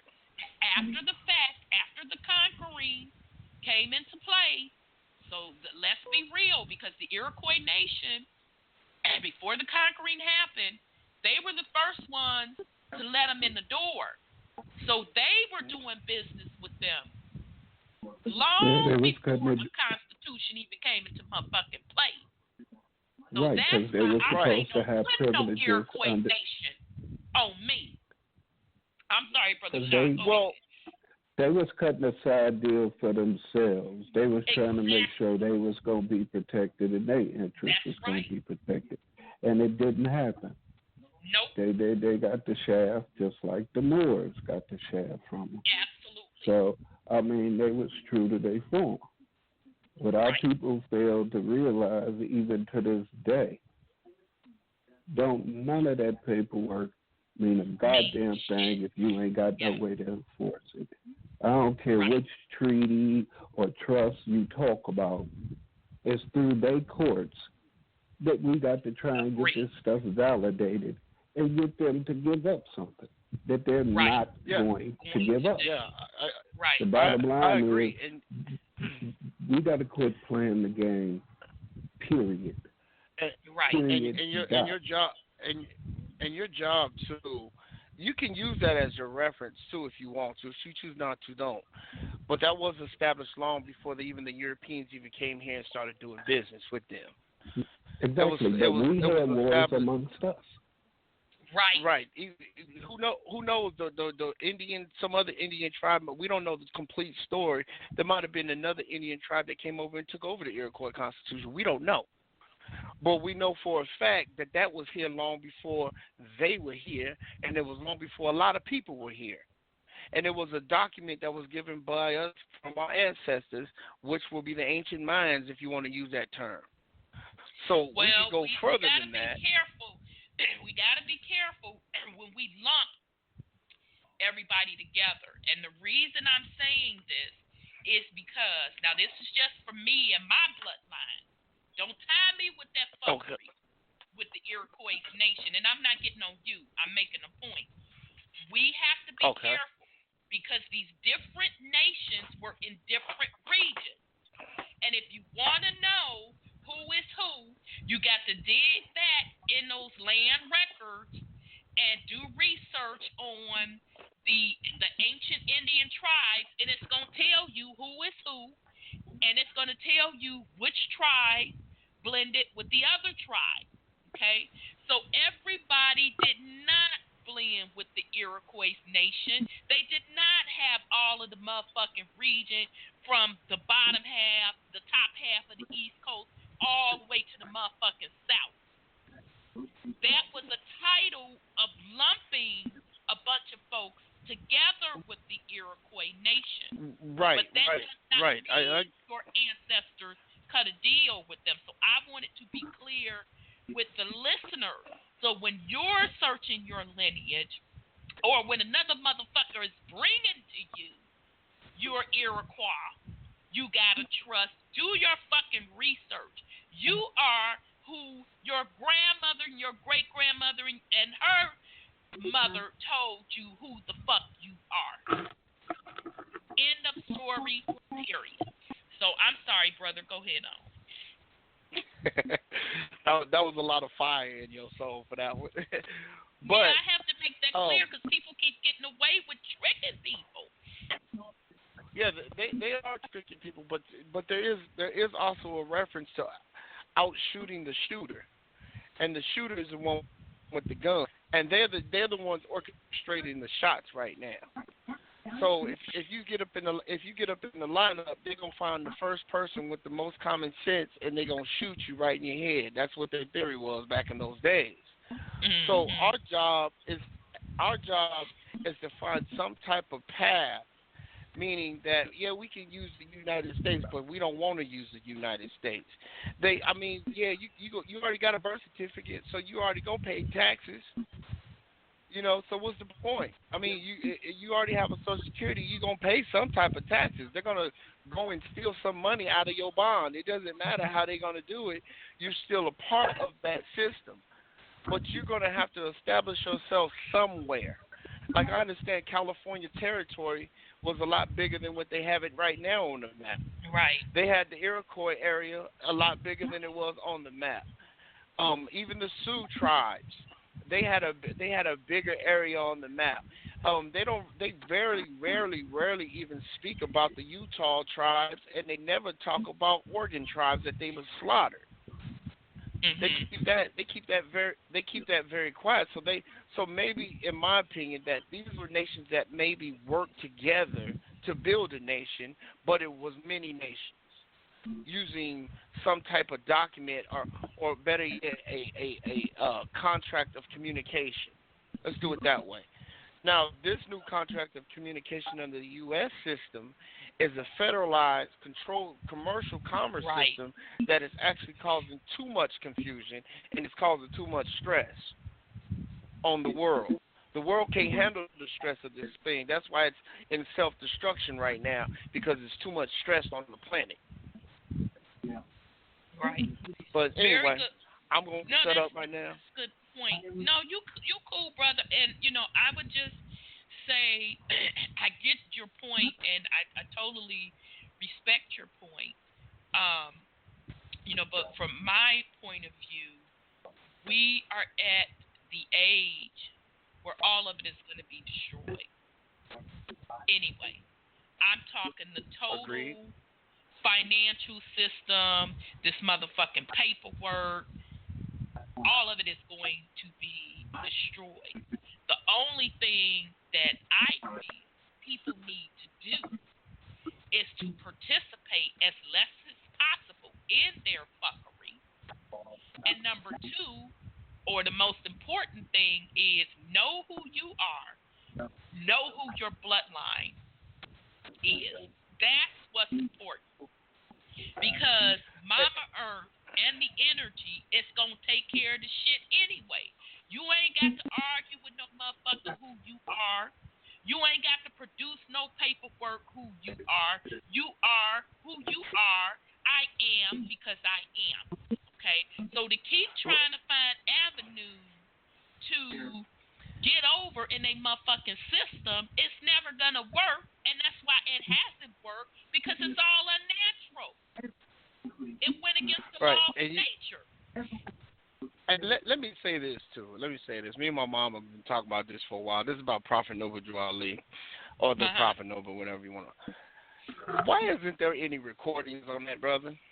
Brother Sean talk about that all the time. What are recordings at? What are videos at? If he said all these things, where the audio at? I know Marcus Garvey had a lot of audio. He had a recorder. Yep. He had video. He had audio. So why that's all I got to say. Nobody wrote a book about it? Yeah. All them people that was supposed to have been around him, all them people that was at the temples and all that back then, and nobody wrote a book about Jesus returning.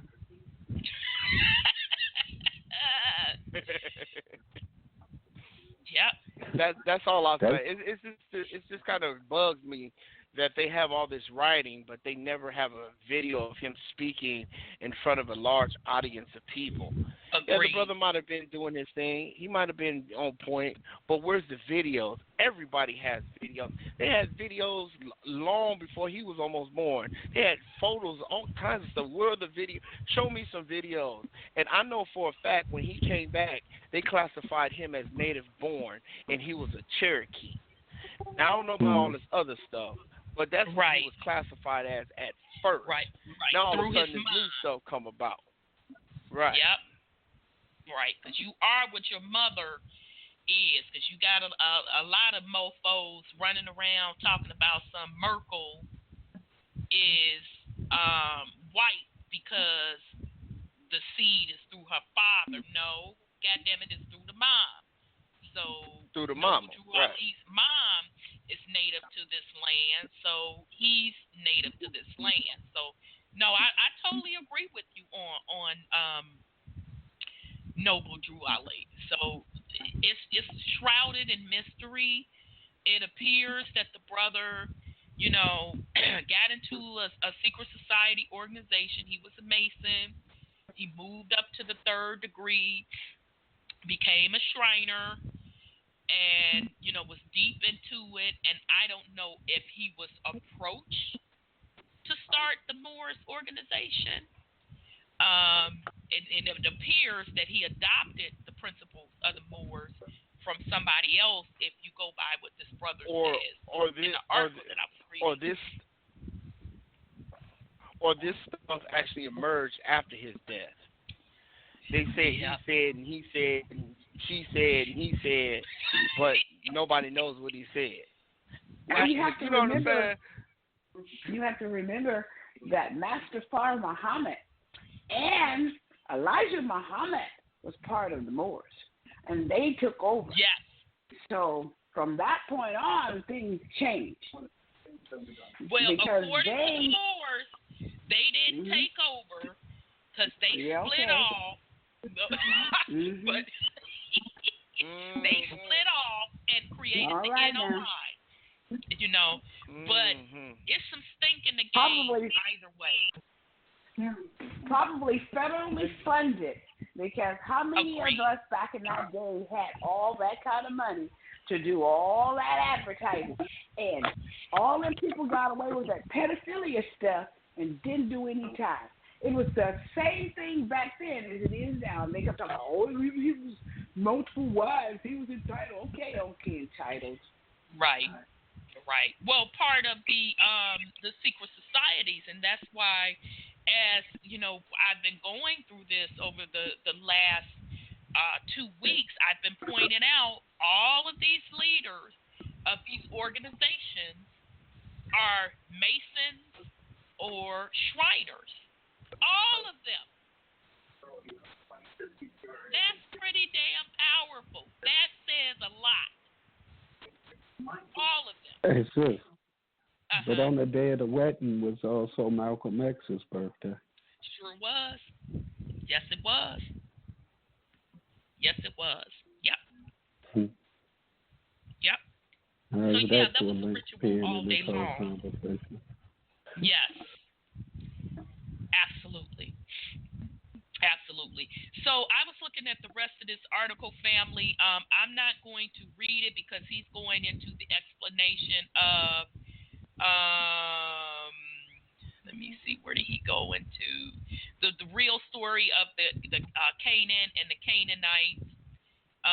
So you can go and read that, but he does clearly, once again, prove that that has no ties to the lineage of the people over here. Let me see what else I wanted to point out. Okay.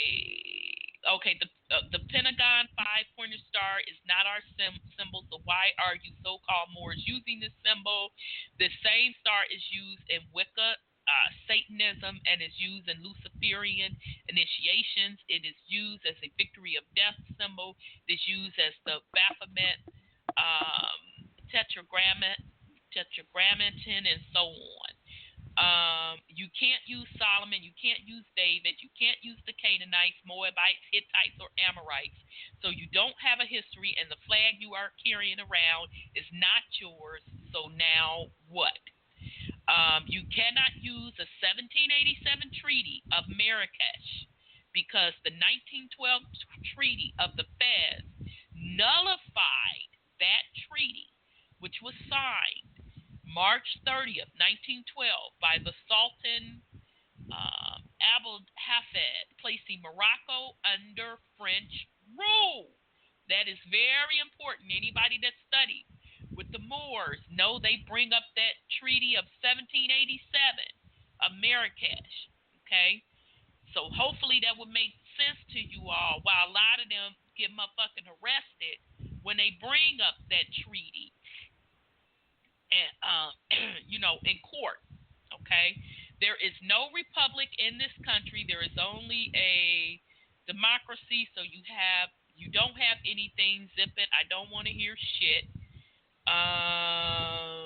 Okay, so he goes and he just continues on the article going into Ethiopia, and we kind of talked about that whole Ethiopia was not all of Africa.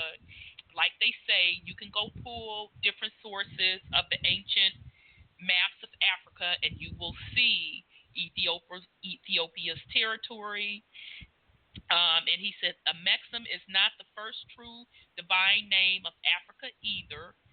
This was a term used by the Olmecs to define the land mass of South America.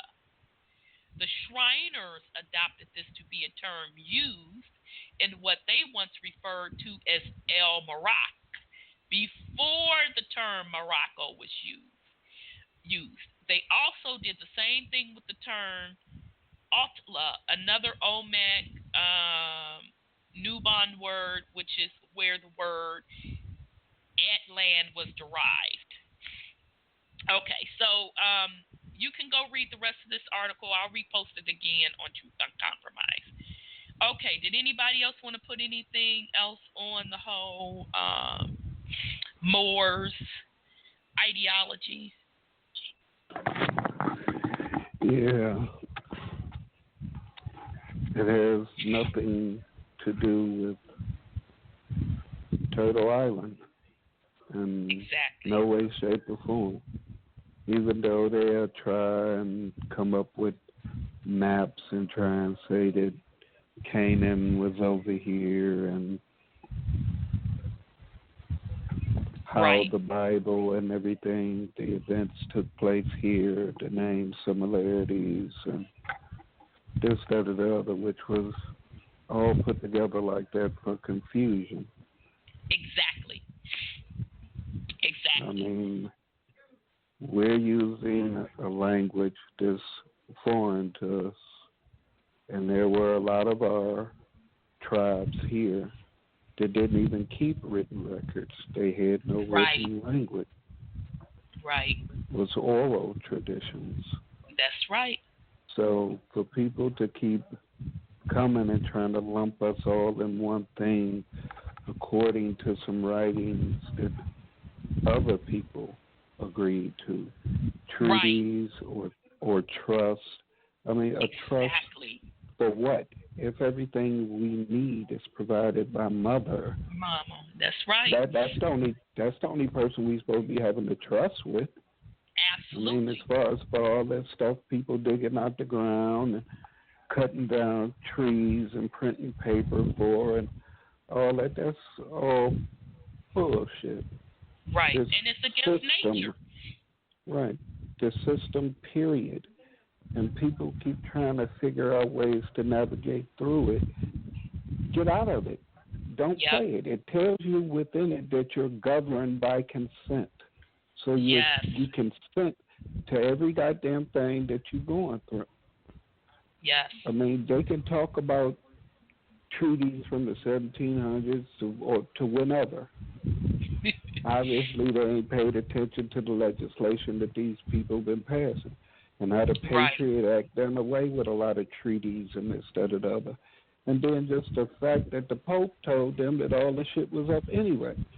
Yep. That all the contracts, treaties, and everything is done for. And you own your own, if I remember correctly. And you own your motherfucking own. He put his own people on notice.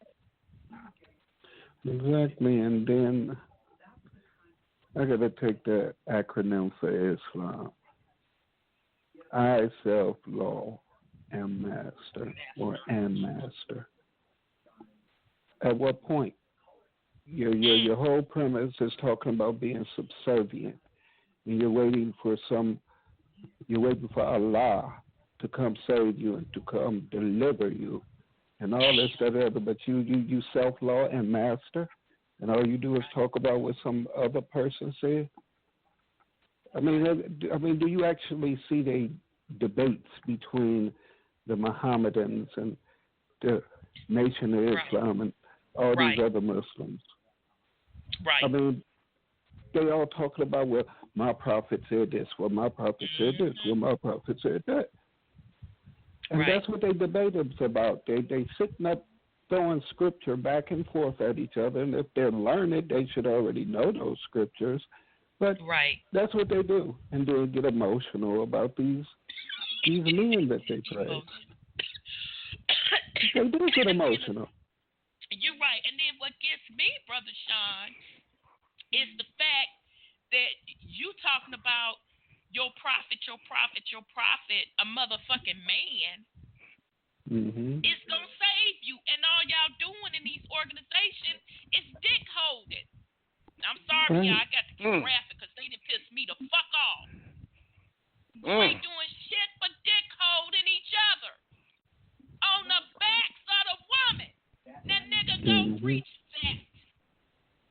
And that's not just for the Moors. That's nothing against the Moors. That's all of them fucking men organizations. You're absolutely right. That's all they do is sit up and debate about what some scholar man told them and what's going to happen and what motherfucking piece of paper validates that this one and that one and this one. You're dick holding. Right, so where's the self-law and master? Where's the knowing thyself? I mean, all this is part of the doctrine, know thyself, this, da-da-da, and some even go so far as to say that they know that they're God and Allah is within inside of them, this, da-da-da, and who is this motherfucker you keep praying to outside of yourself? And then, I mean, to say that you're part and parcel of the government, you're not supposed to say anything, you're not supposed to interfere, you're supposed to vote and go along with everything. Sean.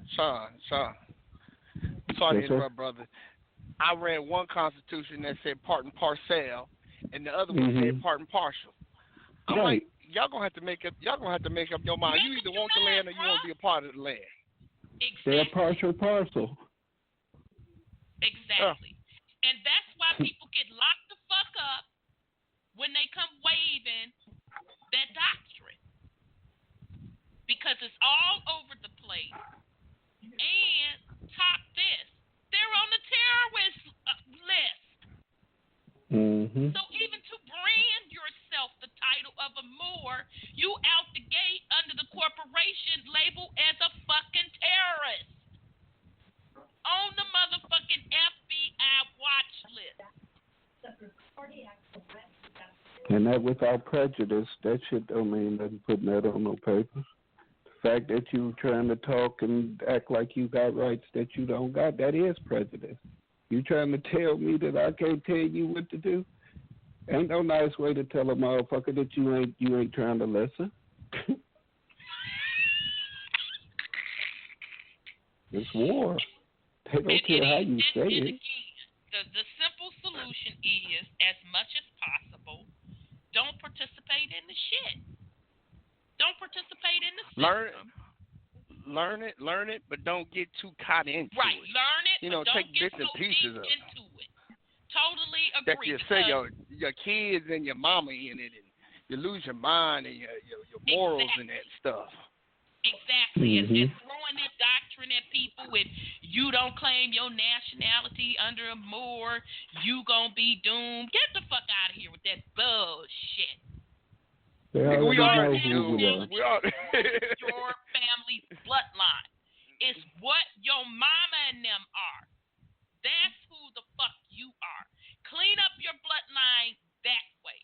They making this shit so complicated and webbed when you're supposed to be responsible and master of motherfucking self. That's what they teach. They don't do it, and that's not all of the Moors, but majority of them. They don't do it. Master your motherfucking self. Clean up yourself first. Then you can save your bloodline. Okay? Then you can be in tune with the planet. That's what's important. All this other bullshit, that's all it is. It's bullshit and it's fuckery. And bullshit will never be turned into gold. And it's the inheritance of nothing. Yes, Brother Sean. Think about it. There's only 1% they say that rule the world. It only take one of us, which would be 1%, and our bloodline to break that curse. And that's exactly what's happening. That's exactly what is happening. That's why I keep telling people, motherfuck them treaties, motherfuck they paperwork, get the fuck out my face with joining you. I don't want to hear it. Because none of it matters. Those that need to be awake are awake and are doing the work. My thoughts are much more powerful than that motherfucking paperwork. It's going to crush it every time. The way I vibrate will crush the bullshit that any of them are talking. That's what each individual focus should be. Master self. Nothing outside of yourself is going to get you what you deserve and what's divinely inherited yours. So, very good points. Okay, so I don't know if we have 15 minutes. Shit, I didn't forget when it's going to cut off, y'all. I do want to throw in Brother Steve Coakley. He did excellent work on exposing the black boule. Okay, so I am going to play one of his videos. We will probably get cut off, but I do want to at least get you exposed to Steve Coakley. He has a lot of work on YouTube, but this particular video I got off of Kick on YouTube, and it's called Steve Coakley Exposes the Black Boule. Okay, so this video is going to be 24 minutes. I'm not sure how much time we have left tonight on the show. We may get cut off. We will be back next week, and we will talk about the mysteries of the Arctic. We're going to start that series. If we don't finish Steve Coakley tonight, I'll kind of summarize this video for next week. So if we get cut off, I want to say thank you very much for your love and support. Sis, did you have any last words for the family? Uh-oh. I think we might have lost cut her. off. Yeah, because she said her little phone. Oh, and she can't get back home. That's right. Yeah. Brother, you have any last words for the family? Well, no, yeah, I we do have got a few. Oh, sorry. I don't know if you're talking about No, Sean go or ahead, me. brother. I'm good. No, go ahead, brother. I'm good. Okay. I'm good. Okay. Thank you, brother. All I have to say is, if you stop playing the game, life will be a lot simpler for everybody. Yes. We understand you want the greenbacks. We got you. We know you're trying to take care of your family. We got you. Start a farm in your backyard. Get a greenhouse so you don't have to hustle so hard. You know, you can continue to manipulate people, but people are going to wake up. You know, I talked to a judge, and he said to me, he's one of the judges, part of the temple. He said, you know what kind of trips me out is why don't any of these brothers ever talk to any of the people of Morocco? And I said, probably because most of these brothers is felons, and they can't get away and go over there and talk to Morocco. They can't just leave here. That's right. So they're changing identities and trying to perfect their craft because they're felons. So, you know, you have to be mindful. It's a hustle. We all got to make money. But if you got to make money that bad, get a greenhouse in your backyard. Put the money towards that. Right. Teach your kids. That's right. Teach your kids how to farm. Stop manipulating your own people because you're trying to get ahead or you're trying to take care of the kid that you don't even take care of. Right. And that's all very I have good. to say. All right, brother. Well, thank you very much. It was good hearing from you. Good hearing from you too, sister. Thank you. Peace and love. So, Brother Sean, you cool? No last words? Oh, shit. He might have got cut off. Okay, family, I'm getting ready to play the Steve Coakley Boule, and this is part 1. I had to chop this video up. So peace and love. Someone tell me they going to back up a move on the Boule? The first move you're going to see on every telephone pole in L.A. is the Greek thing is dead. That's the first move you're going to see. And all the Greeks, the Alpha, the Kappa, the Omega, and the Sigma. Show you right. The AKA, the Zeta, the Sigma, Gamma, Rho, and the Delta. They will all be informed publicly. Please do not have a public manifestation of the Greek thing. Don't have a big dinner. Don't have a big reception. Don't put it in the paper that you're coming. Because I suggest to you that we're going to start to visit you at your things. That's right. And ask you to prove your Greek thing on the spot. In the back row will be the cameramen, because everyone's going to need to see your faces when we show up. We might dress up like a Greek and act a little Greek so you can get a reflection of yourself. That's right. I said clearly, if you remember JFK, when they was running around playing Roman. All right. So we make a suggestion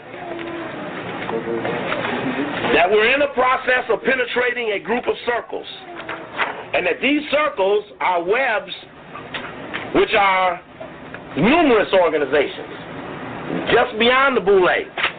You see, we have done it right here in this room. We have asked members of Greek fraternities to show the handshake to the others in the audience. And on every single occasion, they have refused. And that goes to show that even though we may be in their best interest, there is a bridge that will separate us, which cannot be tolerated when we're under attack. We did the lecture Africa 93. We showed that the white man is pushing colonialism without hesitation, and he's saying it publicly and openly. And under those circumstances, deviation can't be tolerated. So some of you who have asked, what can you do, will be asked, can you go to the big white hotels where the Greeks give the other Greeks their money? Can you go down there with me on the night, Friday night, when they got the big dinner? See if we can get some answers for this Greek thing. Hold up some pictures of Greek and ask them which one is their daddy. Or hold some pictures of some fallen Commetans or Kebelons or Azanians and ask, do you support the ones that did this? We must confront our people, for it is our people that have tolerated the jam that we're in, and these people are at the top of our people as a guarantee from white people.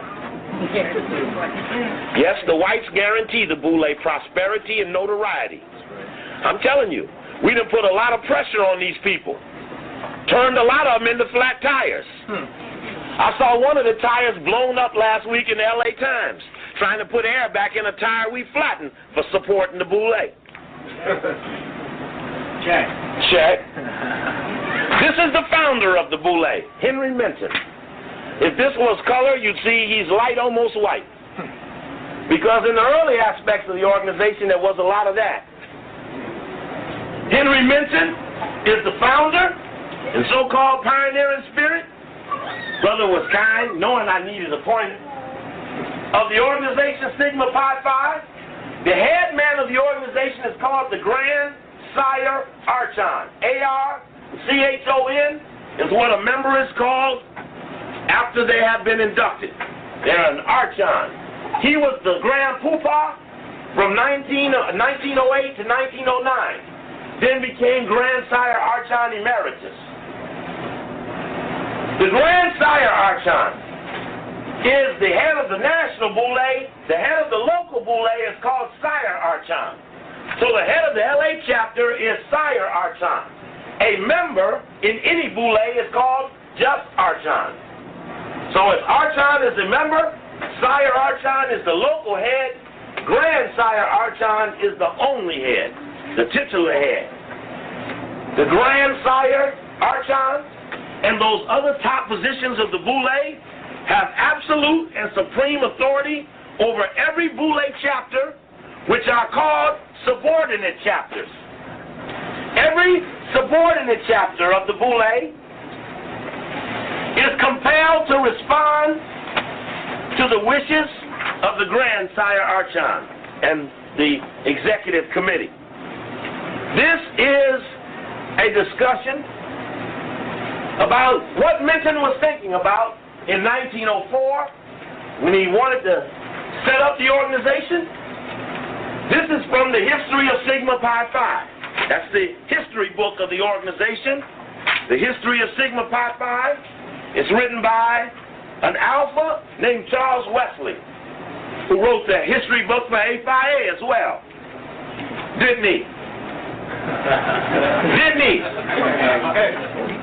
And then the alpha's here? Yes, okay, he did write it, yes. In that, he said, in summary, Minton wanted to create an organization which would partake, in his own words, of, quote, the tenets of Skull and Bones at Yale. Now, in the July 18th article on on the Boule in the LA Times, and I'm going to show you the original article that we first found on the subject, and I want to show you what it says, because in the article, you get the impression. And I just want to, when they say Skull and Bones at Yale, that's what they're talking about. That's the logo for Skull and Bones at Yale. Now, who would want to be patterned after that? Because that doesn't look positive to me. Now, you're already a damn Greek. Now you done went and got some poison. So that's a double header. Okay, I'm looking for you this opening article. Here we go. This is a little hard to see when I'm up here, so it's a little difficult. Let me take this off. It's a little warm in here. Even warmer up here. This is the original LA Times article. Everybody see that? Did you see that when it ran in 1990? You did see it. No, you didn't. What's the date on it? That's July 18th, 1990. Elite Fraternity Widens Agenda of Black Men. This is the original article that came out on the Boule that we just casually discussed here at The Good Life, which led to this penetration. Because by the time Brother Oswald gets up and starts decodifying a little of that symbolism, you will see that we have in fact cracked a riddle that has contained our people. Our people have been contained by an organized element of secret people who have used riddles, mysteries, and secret societies to jam us. And what we are doing is we are unlocking or decodifying the mystery, because once decodified and exposed, those who are secret in the light will not be as effective, which must be our goal, since liberation is not theirs. You can't liberate as a Greek. You can't liberate in the name of Greece. So you may, everybody say, well, you know, Steve, is really a black thing. It may be, but you ain't going to liberate called A Phi A. Now, watch this. Now come the men of Sigma Pi Phi, a once secret black fraternity,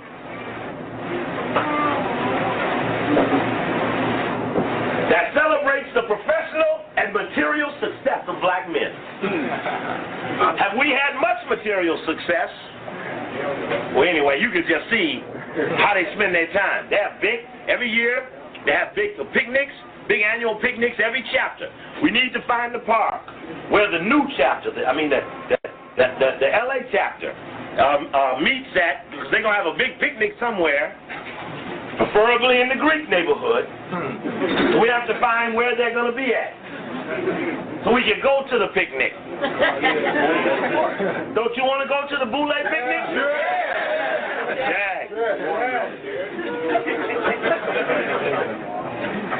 known as Boule, pronounced Boule. The group is here. See, Boule, B-O-U-L-E.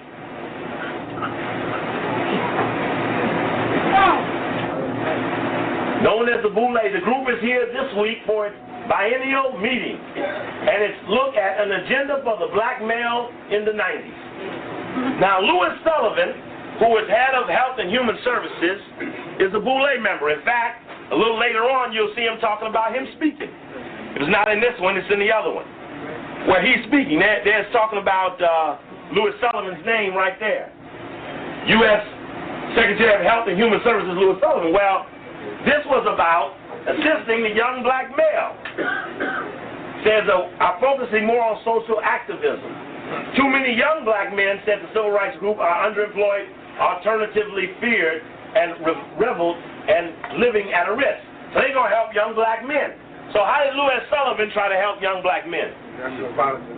The National Violence Initiative. He sought to chemically bust their skulls open and penalize them for being chemically imbalanced, which means they were disturbing the Greeks. How many of you all saw ABC last night? I asked everybody to watch the program, which was talking about the Violence Initiative. And did you see the story after that, too?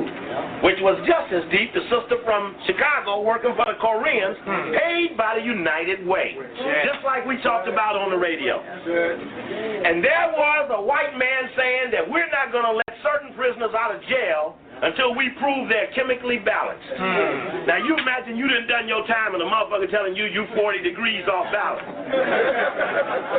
Oh, brother, this is deep. This sounds funny, but if we don't get together and kick some ass, they're going to cut all us open. We all going to be walking around like this here. We act a little like this now, only we do the bunking. Now, watch this. Watch this. Watch this. This I thought was interesting. Almost sounds accidental. Like Yale Skull and Bones, secret society to which George Bush belongs, the Boule has been criticized by some as a social anachronism and has challenged members to change its image. Like Yale Skull and Bones secret society. You see, when you hear that, that almost sounds like, it's probably like Yale Skull and Bones. But then, when you actually see that it isn't just like it, it was made like it. You see what she did? You see how the article kind of hid the fact that it was pledged to be like Skull and Bones at Yale. See, like Yale Skull and Bones, it doesn't say patterned off of or vowed on the tenets of. It doesn't affirm it as well as we found it when we got the damn book. You see, someone said, well, brother, now we got the article. What more will we need to look for? Is that once someone that we don't like writes something, we know there's 10 times more things there once we get it. Anybody that looked at anything, I try to look over it because my eyes look for different things. And all of these people together. Now, I must tell the story again for the record, for those who don't know. I lectured at Morgan State. I left here in Los Angeles, went to Morgan State in Baltimore, gave a lecture. Back Christian Gregory, who was just in the jet, Dick Gregory's son, was the head of the student government there, brought me there to Morgan State. I did the little piece on the Boule. A sister in the audience heard the lecture, went to her teacher, who was asking her to write a term paper. She said, I'm going to write it on the Boule and Skull and Bones, because I heard the guy mention it at the lecture hall. And he said, well, I'm in the Boule. I can't wait to see it. He asked to take her to lunch. She's a very nice-looking sister. He asked to take her to lunch. She called me up. I come back to L.A. She called me here in L.A. at the hotel, asked me what should she do. I asked her if she could have lunch with him without lifting up her skirt, because that's what the Boule wanted. Wanted the Boule day.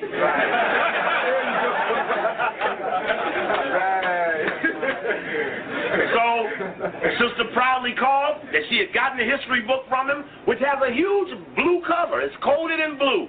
Their colors are blue and white.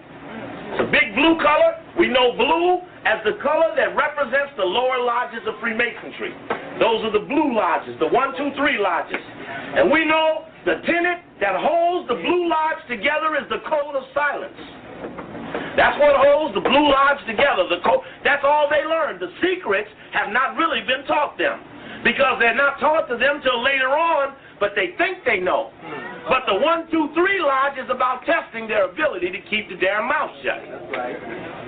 All right, you give me a check on that. Yeah. That's why the United Nations is called the Blue Helmets. That's right. That's why the police are the Men in Blue or the Blue Lights. Check. Because that's what and that's why that organization is called the Fraternal Order of Police.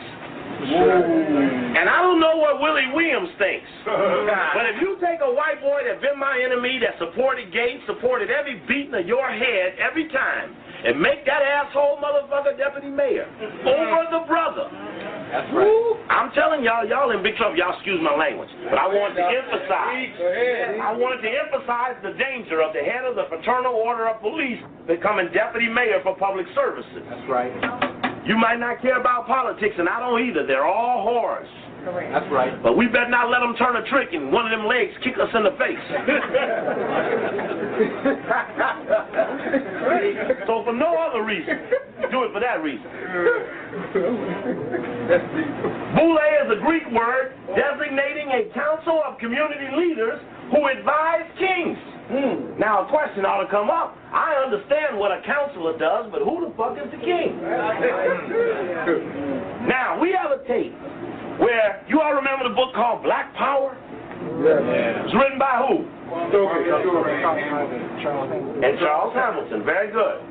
Charles Hamilton, 4 years after he wrote Black Power, joined the Boule. As he then started making $100,000 with the Rockefeller Foundation. He went on Bob Law's show recently in New York, and the Cochleyites in the bowels of Brooklyn, Harlem, and the other bowels of New York jumped him on the Bob Law show about this Boule thing. And they misstated the challenge by saying, I think it's a Latin word. And he said, yeah, it's a Latin word. But we know it's Greek. He gave him the decoy. They said, who is the king that you serve? And he said, I don't really know nothing about that king thing. We don't serve any king. I mean, we have meetings and stuff, but we don't know of any kings. Well, why then do you call yourself that? In your own history book, you will see that you call yourselves the advisors to the king. And the question comes up, if it ain't so, why do you say so? But see, basically, they don't think you have the information.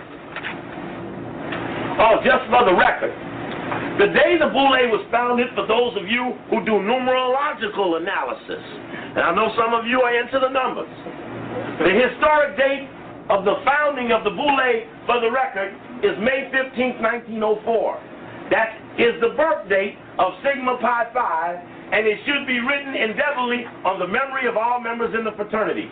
This day was for Boule its Founders' Day, for on this day the decision was made to establish this first of the fraternities for college graduates. This date, or the date of the May meeting nearest May 15th, has been celebrated as Founders' Day. Now, if you all were at AMU one night, that we did a lecture called L.A. Boule Coup d'etat Implications, where I talked about the coup d'etat and the JFK movie and about the Boule, and there was a guy sitting in the front row who was in the Boule. That's right. And he said to the audience that he doesn't even read his history book. But we know from the history book that every chapter must review the history book during the month of May.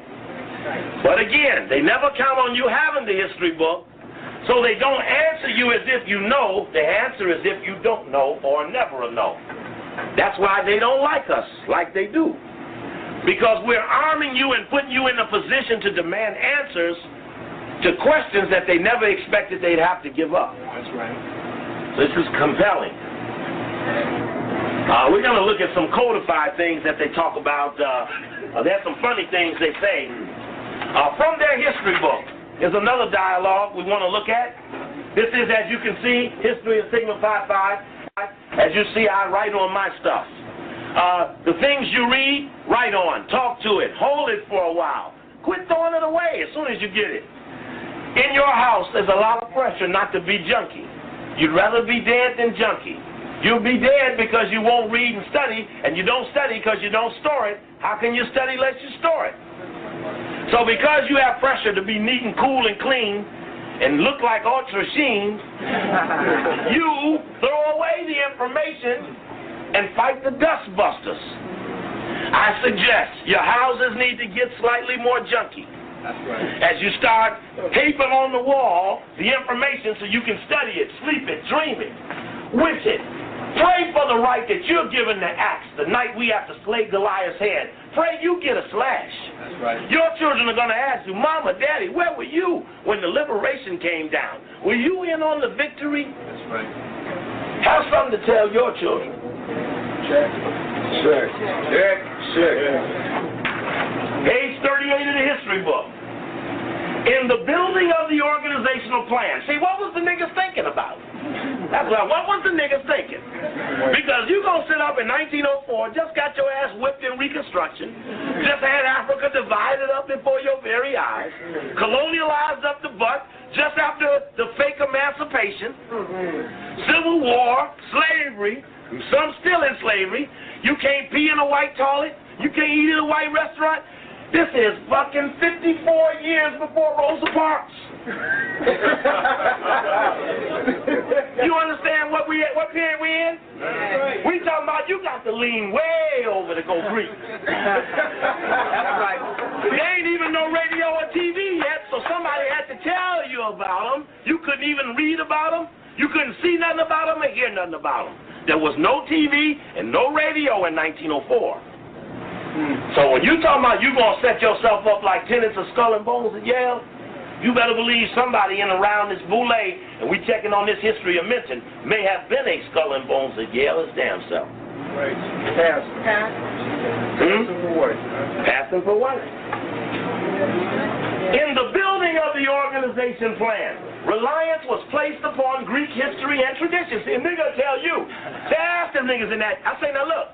Hey, in the fraternity and sorority thing, hey, y'all really Greek or y'all like African on the slide?